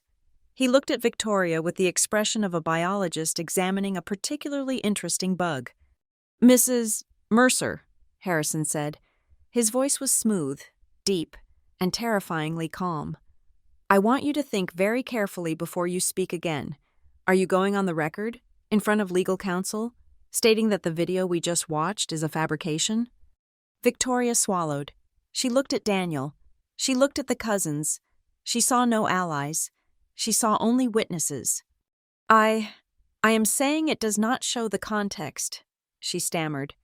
"It does not show what she said to provoke me. There is no context in the state of Oregon that justifies physical battery," Harrison said, "unless you were in immediate physical danger, which the video clearly shows you were not. That was an unprovoked assault." "It is a family matter," Victoria snapped, trying to regain her footing. "It is private. We deal with this privately." "You made it public when you did it in front of an audience," Harrison countered. "And you made it a legal matter when you tried to use your position in this family to coerce financial decisions." Victoria turned on Grandma Eleanor. She pivoted instantly from defense to attack. "This is what you want, Mother," she hissed. "You want to humiliate me? After 10 years of service? After I gave up my life to look after you?" "You did not give up anything," Grandma said. Her voice was stronger now. She was looking at the video screen, then at Victoria. "You lived in my house. You spent my son's money, and I was grateful for the company." "Victoria, I really was. I thought we were a family." Grandma paused. She looked at the bruise on my face. "But I do not sit at a table with people who hurt my blood," Grandma said. "I kept quiet for a long time because I wanted peace. But when I saw that video, when I saw you hit her, I realized I was not buying peace. I was just buying your silence, and the price has become too high." "So that is it?" Victoria stood up, her chair scraping loudly against the wood floor. "You are going to cut me out? Because of one mistake?" "It is not one mistake," I said. "It is 14 years of mistakes. It is the way you isolated me. It is the way you talk about Grandma like she is a burden. It is the way you looked at the orchard and saw a paycheck instead of a legacy." "You shut up!" Victoria screamed at me. She pointed a shaking finger at Grandma. "You cannot do this. Eleanor, you cannot change the will. You are not of sound mind. Everyone knows it. You are old. You are confused. And this little snake has been whispering in your ear, manipulating you." She turned to the room, addressing the family again. "She is being manipulated," Victoria yelled. "If you change that will, I will contest it. I will sue this estate for every dime it is worth. I will drag you into court, and I will prove that you are mentally incompetent. I will have you declared unfit to sign a birthday card, let alone a trust document." My father put his head in his hands. He let out a low moan of despair. Harrison Cole did not blink. He reached into his leather briefcase, which was sitting by his feet. He pulled out a thick, stapled document. He placed it on the table with a heavy thud. "We anticipated you might take that route, Victoria," Harrison said pleasantly. He slid the document down the center of the table. It came to rest right in front of Daniel. "What is this?" Daniel whispered, lifting his head. "That," Harrison said, "is a comprehensive neuropsychological evaluation of Eleanor Mercer, conducted 3 days ago by Dr. Aris Thorne, the leading geriatric psychiatrist in the state. It includes an MRI, a cognitive assessment, and a sworn affidavit regarding her mental capacity. Harrison looked at Victoria, his eyes cold. Eleanor scored in the 95th percentile for her age group. Harrison said, "She is sharper than you. She is sharper than Daniel. And frankly, on a good day, she is sharper than me. There is absolutely no medical basis for a claim of incompetence. If you sue, Victoria, you will lose, and you will be countersued for legal fees, defamation, and quite possibly, assault." Victoria stared at the document. She did not touch it. She looked as if it were a bomb that had just landed on her dinner plate. She looked at Daniel.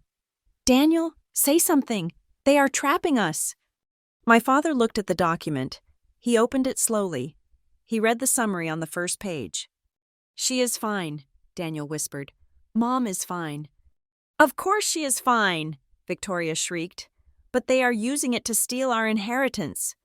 "It is not your inheritance, Victoria," Grandma said. Her voice cut through the hysteria. "It is mine. It is my land. It is my money. I earned it. I saved it. And I get to decide who keeps it safe." Grandma stood up. It was a slow process. She leaned on her cane, pushing herself up until she was standing at the head of the table. She looked small, but she cast a long shadow. "I have signed the new trust," Grandma announced to the room. "Gabriella is the trustee, the orchards are protected, and there is a clause in the new will." She looked directly at Victoria. "Any beneficiary who commits an act of physical or emotional abuse against the family is automatically disinherited," Grandma said. "Harrison has the video. If you ever touch her again, if you ever threaten her again, if you ever try to bully me again, you lose everything. The house, the allowance, the car, everything." Victoria stood there, breathing hard. Her chest was heaving. Her hands were clenched into fists at her sides. She looked at the faces around the table. Aunt Sarah was looking at her with disgust. Mason was looking at her with pity. And Daniel. Daniel was looking at the medical report, tracing the signature of the doctor with his finger. He was not looking at her at all. The air in the room was thick enough to choke on. We all knew what had just happened. This was not a negotiation. This was an eviction notice. Victoria looked at me one last time. There was no mask left. There was only pure, distilled hatred. "You think you have won," she hissed. "You think you can just walk in here and take my life?" "I am not taking your life, Victoria," I said quietly. "I am just taking back mine." Victoria made a sound, a frustrated, strangled cry, and grabbed her purse. She turned and stormed out of the dining room. We heard her heels clicking furiously down the hallway. Then the front door slamming so hard the windows rattled in their frames. In the silence that followed, the only sound was the humming of the refrigerator and the soft ticking of the grandfather clock. My father sat alone on his side of the table. His hand, which had been holding hers, was now resting empty on the wood. He looked small. He looked like a man who had just woken up from a long, confusing dream to find that his house had burned down while he slept. Grandma Eleanor sat back down. She adjusted her shawl. She looked at Harrison. "Well," she said, her voice calm and dry, "I believe that concludes the business portion of the afternoon. Does anyone want some tea?" I looked at her, and for the first time in 14 years, I breathed out completely. The air in the room was no longer pressurized. It was clear. The storm had broken, and the structure, our structure, was still standing.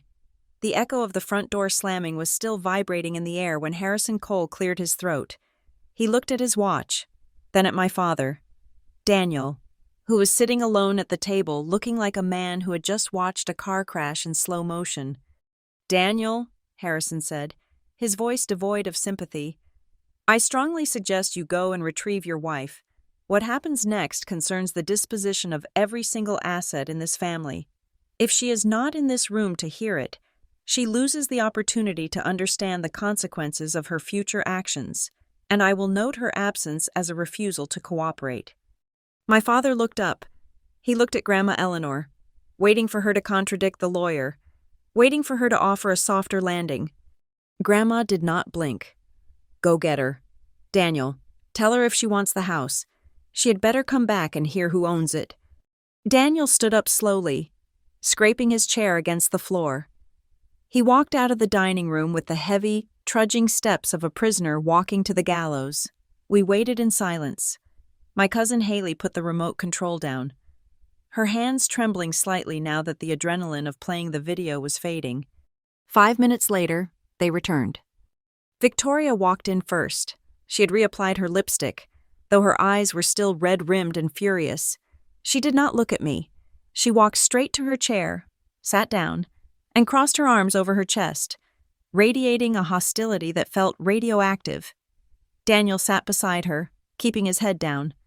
"We are listening," Victoria said, her voice tight and brittle. "Get on with it. We all know this is just a piece of theater to scare us." Grandma Eleanor did not answer immediately. She reached down into her old, worn leather handbag, the one she had carried for 20 years, the one Victoria had called embarrassing and tried to throw away twice. Grandma pulled out a thick, bound document. It was heavy. She lifted it with both hands and then, with a strength I did not know she still possessed, she slammed it down onto the center of the mahogany table. Thud! The sound was heavy and final, like a gavel striking a judge's bench.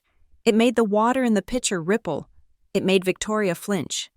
"This," Grandma announced, her voice ringing out with perfect clarity, "is my last will and testament.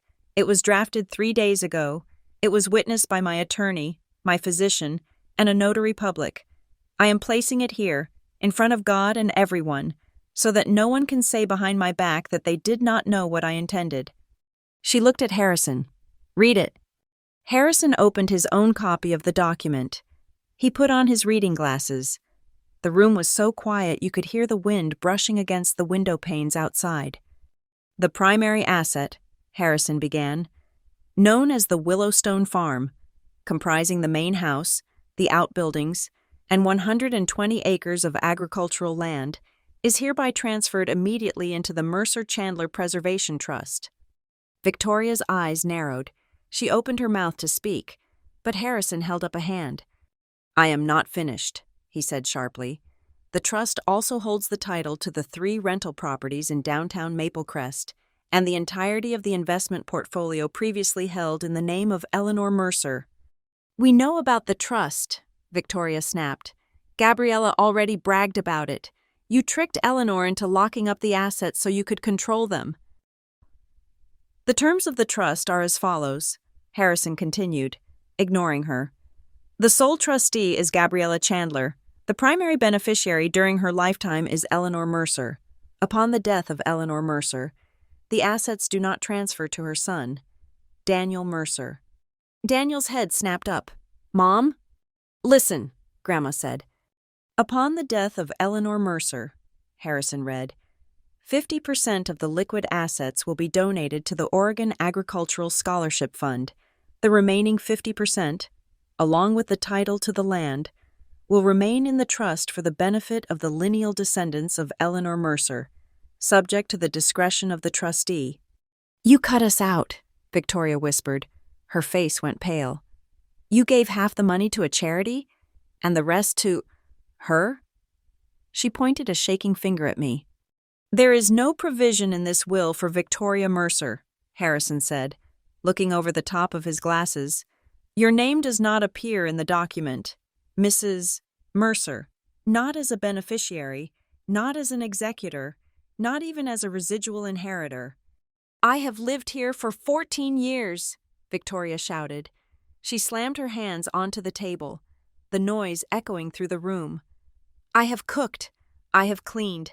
I have sacrificed my entire life for this family. And you treat me like a servant? You give my inheritance to a scholarship fund?" "It is not your inheritance," I said quietly. "It never was."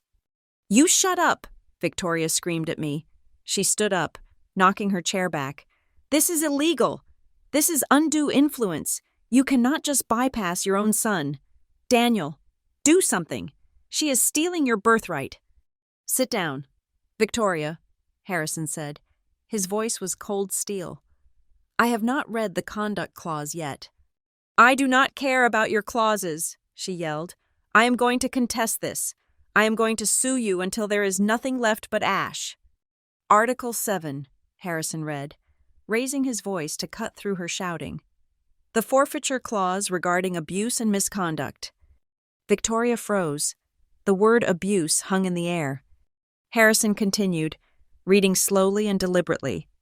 If any family member or potential beneficiary is found to have committed an act of physical violence, emotional abuse, financial coercion, or psychological harassment against either the grantor, Eleanor Mercer, or the trustee, Gabriella Chandler, they shall be immediately and permanently disqualified from receiving any benefit, direct or indirect, from this estate. Furthermore, they shall be barred from residing on or entering any property owned by the trust. Harrison looked up. He looked directly at Victoria. That applies to you, Mrs. Mercer, and in light of the video evidence we reviewed 10 minutes ago, you are currently in violation of Article 7. Victoria looked like she had been slapped. She looked at the document, then at Harrison, then at me. The realization hit her. It was not just that she wasn't getting the money. It was that she was being evicted. You cannot do that, she whispered. This is my home. It is the trust's home, Harrison corrected, and the trust does not harbor abusers. I am not an abuser, Victoria shrieked. She looked wild now, her hair coming loose from its bun. I am a victim. I am the victim of a conspiracy between a jealous stepdaughter and a senile old woman. I have sacrificed everything. I gave up my youth to take care of this farm. You threatened to burn Gabriella's life to the ground, Harrison said calmly. We have the recording of the phone call from Thursday. Would you like me to play that for the room as well? Or is the video of you striking her enough? Victoria flinched. She looked at the cousins. Haley was staring at her with open disgust. Mason was looking at the floor. Daniel! Victoria grabbed my father's arm, digging her nails into his jacket. Are you hearing this? They are throwing me out. They are calling me a criminal. Are you going to let your mother do this to me? To us? My father looked up. His face was wet with tears. He looked broken. Mom, Daniel said, his voice cracking. Mom, please, this is too harsh. Victoria, she has a temper. Yes, but she loves this place. She loves me. Can't we find a middle ground? Why do you have to be so cruel? Cruel? Grandma Eleanor leaned forward. Her eyes, usually so warm, were hard as flint. Daniel, she said, you ask me about cruelty? You? I just want everyone to get along. Daniel wept. I just want peace. When your wife hit my granddaughter, Grandma asked, her voice trembling with suppressed rage, where were you? Daniel opened his mouth, but no sound came out. I saw the video. Daniel, Grandma said, I saw you stand there. I saw you watch your own daughter get struck in the face, and you did not step between them. You did not check on her. You comforted the woman who hit her. You chose your side in that moment. I didn't, Daniel stammered. I was shocked. I didn't know what to do. You knew exactly what to do, Grandma said. You did what you have done for 14 years. You sacrificed your daughter to keep your wife happy. You sold Gabriella's safety to buy yourself a quiet life. That is cruelty. Daniel, that is the worst kind of cruelty because it comes from a father. The silence that followed was heavy and suffocating. My cousins looked at Daniel. For the first time, they were seeing him not as the fun uncle, but as the weak man he truly was. The disappointment in their eyes was palpable. So no, Grandma said, sitting back. I will not reconsider. I will not expose my granddaughter to more violence just so you can avoid an argument with your wife. Victoria was breathing hard, her chest heaving. She looked cornered. She looked dangerous. Fine, she spat. Fine, keep your money. But do not think this is over. I will get a lawyer. I will challenge the competency. I will drag this out for years. I will make sure every dirty secret of this family is aired in open court. Harrison smiled. It was the smile of a man who had been waiting for this exact threat. I am glad you brought that up, Harrison said. Because there is one final clause, the scorched earth provision, as Eleanor likes to call it. He turned the page. If any party attempts to contest this will or the validity of the trust, Harrison read, the trustee is hereby authorized and instructed to immediately file a civil lawsuit for assault, battery, and elder abuse against the contesting party. Furthermore, the trustee is instructed to release all evidence, including video recordings of physical assault and audio recordings of threats, to the public record as part of that filing. We will also immediately file for a permanent restraining order, barring the contesting party from coming within 500 feet of Eleanor Mercer or Gabriella Chandler. Harrison took off his glasses. In plain English, Victoria, he said, if you sue, we do not just fight you for the money, we destroy your reputation. We put that video on the local news. We play your threats for a jury. We will make you unemployable and a social pariah in this state, and we will win. Victoria stood frozen. Her mouth worked, but no sound came out. She realized the trap she was in. If she walked away, she got nothing. If she fought, she lost everything, including her freedom. Grandma Eleanor stood up again. She looked at me. Gabriella, she said. Yes, Grandma? Come here. I stood up and walked to the head of the table. Grandma took my hand. Her grip was warm and solid. She turned to the room. She looked at Victoria, then at Daniel, then at the cousins. From this moment forward, Grandma announced, her voice ringing like a bell. This is not just my farm. This is Gabriella's farm. She is the steward. She is the protector. She looked at me, her eyes softening. I promised you a long time ago that you would stand on your own feet, she said loud enough for everyone to hear. But I am sorry I let you stand alone for so long. I am not going to let my granddaughter ask for permission to be safe in her own home ever again. Anyone who wants to be part of this family goes through her. It was a coronation. It was a shield. It was the vindication I had waited 14 years to hear. I looked at Victoria. She was shaking. She looked at the table, at the heavy document that had just crushed her future, and then she looked at me. She saw that I was not looking down. I was not hiding.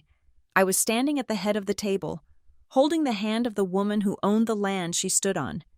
Victoria let out a sound of pure, impotent rage, a scream that was trapped in her throat. She grabbed her purse from the table so violently that she knocked over the pitcher of water. It crashed to the floor, shattering into 1,000 pieces, water soaking the rug. She did not stop to pick it up. She turned on her heel, her expensive shoes grinding into the broken glass. She stormed out of the room.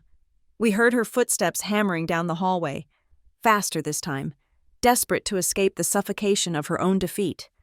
Daniel stood up. He looked at his mother. He looked at me. He looked like he wanted to say something, an apology, an explanation, a plea. But there was nothing left to say. The line had been drawn, and he was on the other side of it. He turned and followed his wife. He walked silently, head bowed, shrinking with every step, fading out of the room and out of our lives like a shadow at sunset. The front door slammed one last time, then silence. The room was quiet, but it was not empty. Grandma Eleanor was there. I was there. Harrison was there. My cousins, Haley, Brooke, Mason, were there.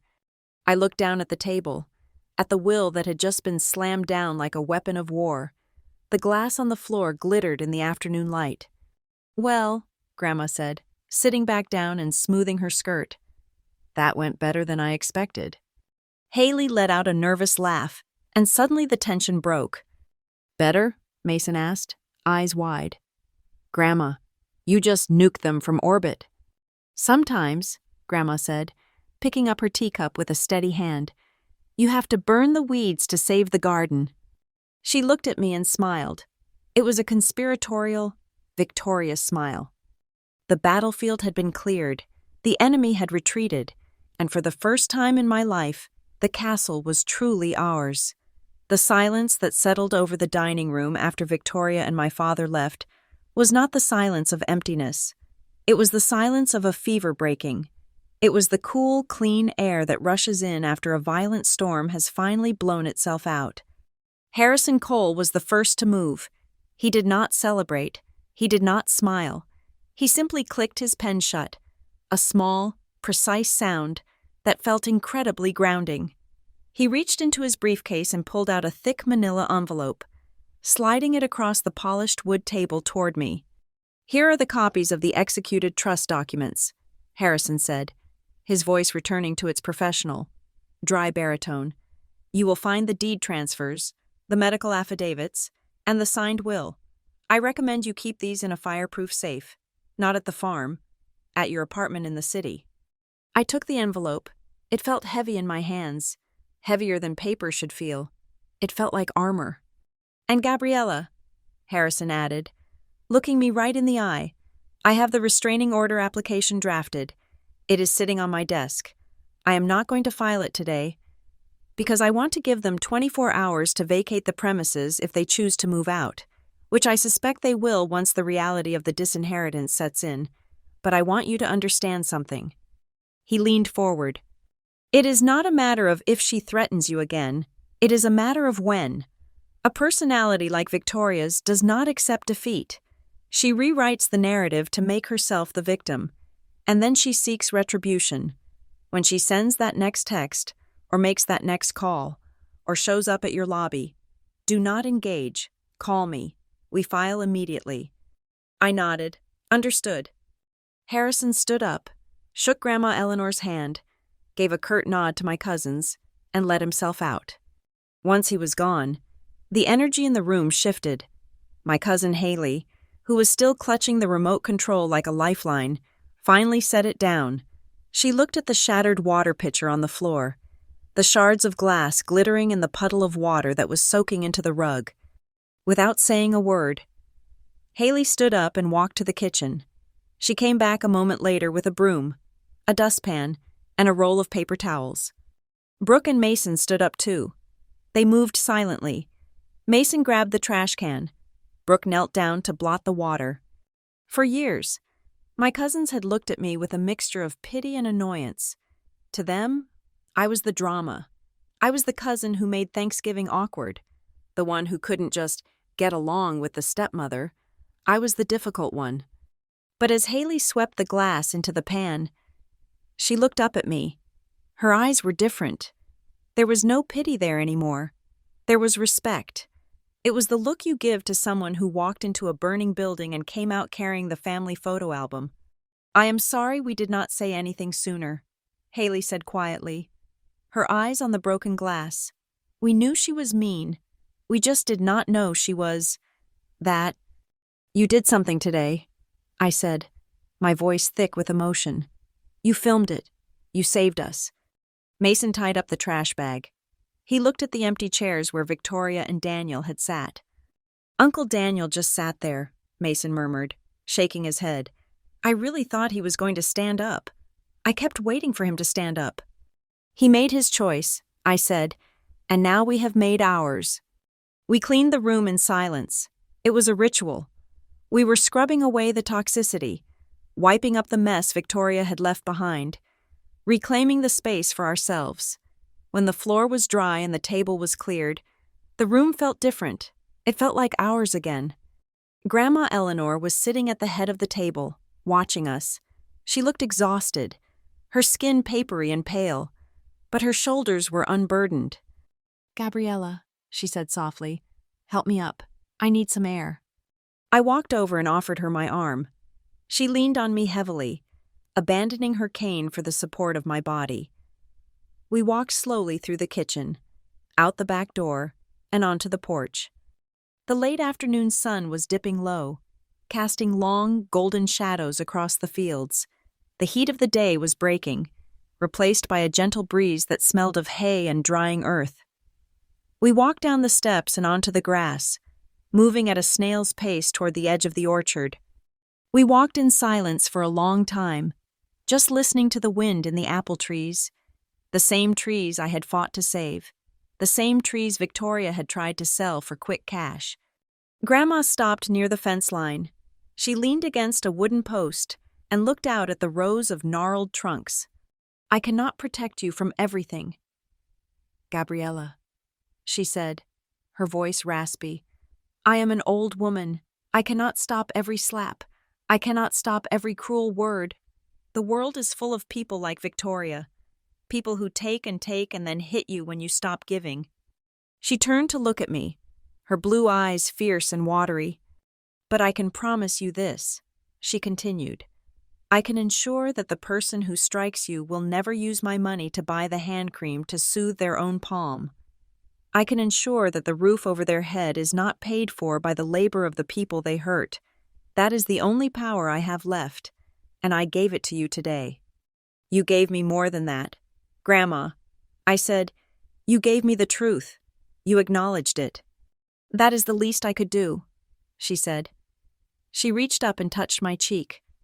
Careful to avoid the bruise. You are the guardian now.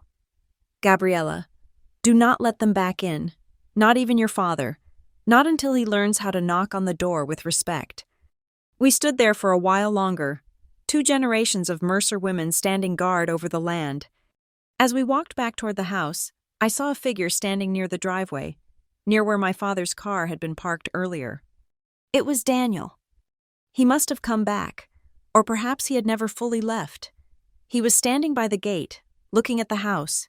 He looked lost. He was wearing his grilling apron still, ridiculous and sad, untied and flapping in the wind. He saw us. He saw Grandma leaning on my arm. He saw the united front we presented. He took a step forward, raising his hand as if to wave or to call out. I felt Grandma stiffen beside me. I tightened my grip on her arm. I did not look away. I looked straight at him. I did not glare. I simply looked at him with the blank, neutral expression of a stranger. Daniel froze. He looked at the distance between us, not just the 50 yards of grass, but the 14 years of silence, the slap, the betrayal in the dining room. He realized, finally, that the gap was too wide to bridge with a wave. He lowered his hand. He stood there for another moment, a silhouette against the setting sun, trapped in the prison of his own passivity. Then, he turned around. He walked back to his car, got in, and drove away. He did not look back. The story did not need him to be redeemed. It just needed him to be gone. And for the first time, I did not feel a pang of loss. I felt only the relief of an amputation. The limb was gone, but the infection was gone with it.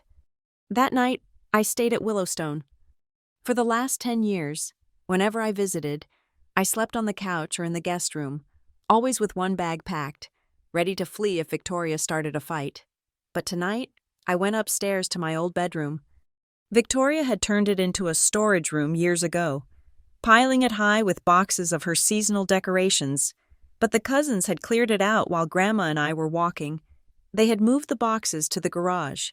They had put fresh sheets on the bed. I lay down in the dark. The window was open, letting in the sounds of the crickets and the distant hoot of an owl. I looked at the ceiling.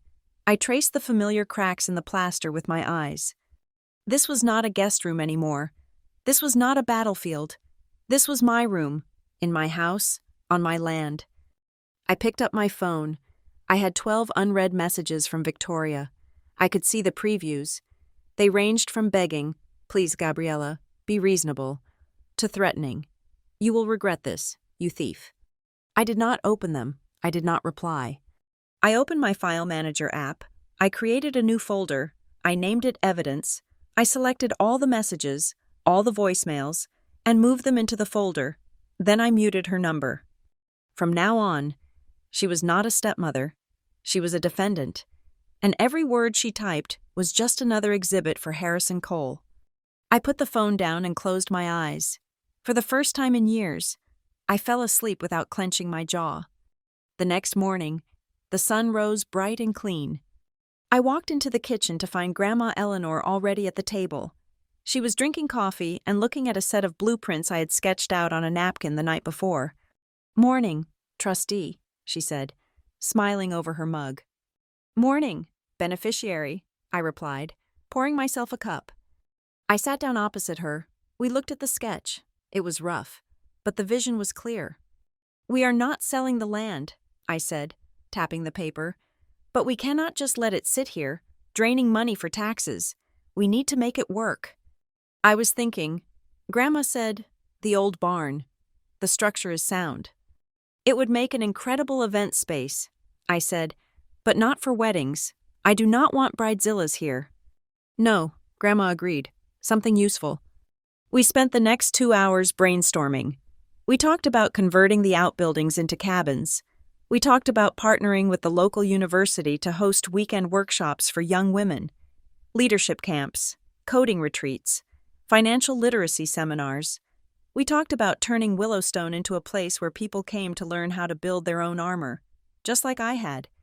Revenge, I realized as we planned, was not about making Victoria suffer. Her suffering was incidental. It was a byproduct of her own greed colliding with my boundaries. True revenge was taking the thing she wanted to steal, the legacy of this family, and turning it into something that actively helped the kind of people she despised. It was about ensuring that her power to harm was zero. By noon, it was time for me to go back to the city. I had a job to do. I had a life to live. But leaving felt different this time. I was not escaping. I was commuting. I packed my bag. I walked out to my car. On the passenger seat, I placed the thick manila envelope from Harrison. Next to it, I placed a travel mug of coffee that Grandma had brewed. Grandma stood on the porch, leaning on her cane, waving. She looked smaller than she used to, but she also looked indestructible, like a diamond that has been tested by fire. I started the engine. I rolled down the window. I will be back next weekend, I called out. We have to meet with the contractor about the barn roof. I will have the cookies ready, she shouted back. I backed out of the driveway. The gravel crunched under my tires. A familiar sound, but it no longer sounded like a threat. It sounded like applause. As I reached the main road, my phone pinged with a text. I waited until I hit the stop sign to check it. It was from Grandma. Remember, my dear, you are not alone anymore. You have an army now, and if anyone touches you again, we will meet them in court, not in the backyard. Drive safe. I smiled. I put the phone down. I looked in the rearview mirror. The farmhouse was shrinking in the distance, a white speck against the green hills. But it did not look like a place of trauma anymore. It looked like a fortress. I thought about my apartment in the city, my concrete box on the 15th floor, and I thought about the sprawling acres of Willowstone. For a long time, I thought I had to choose. I thought I could only be safe if I was alone. But as I turned onto the highway, accelerating toward the skyline of Portland, I realized the truth.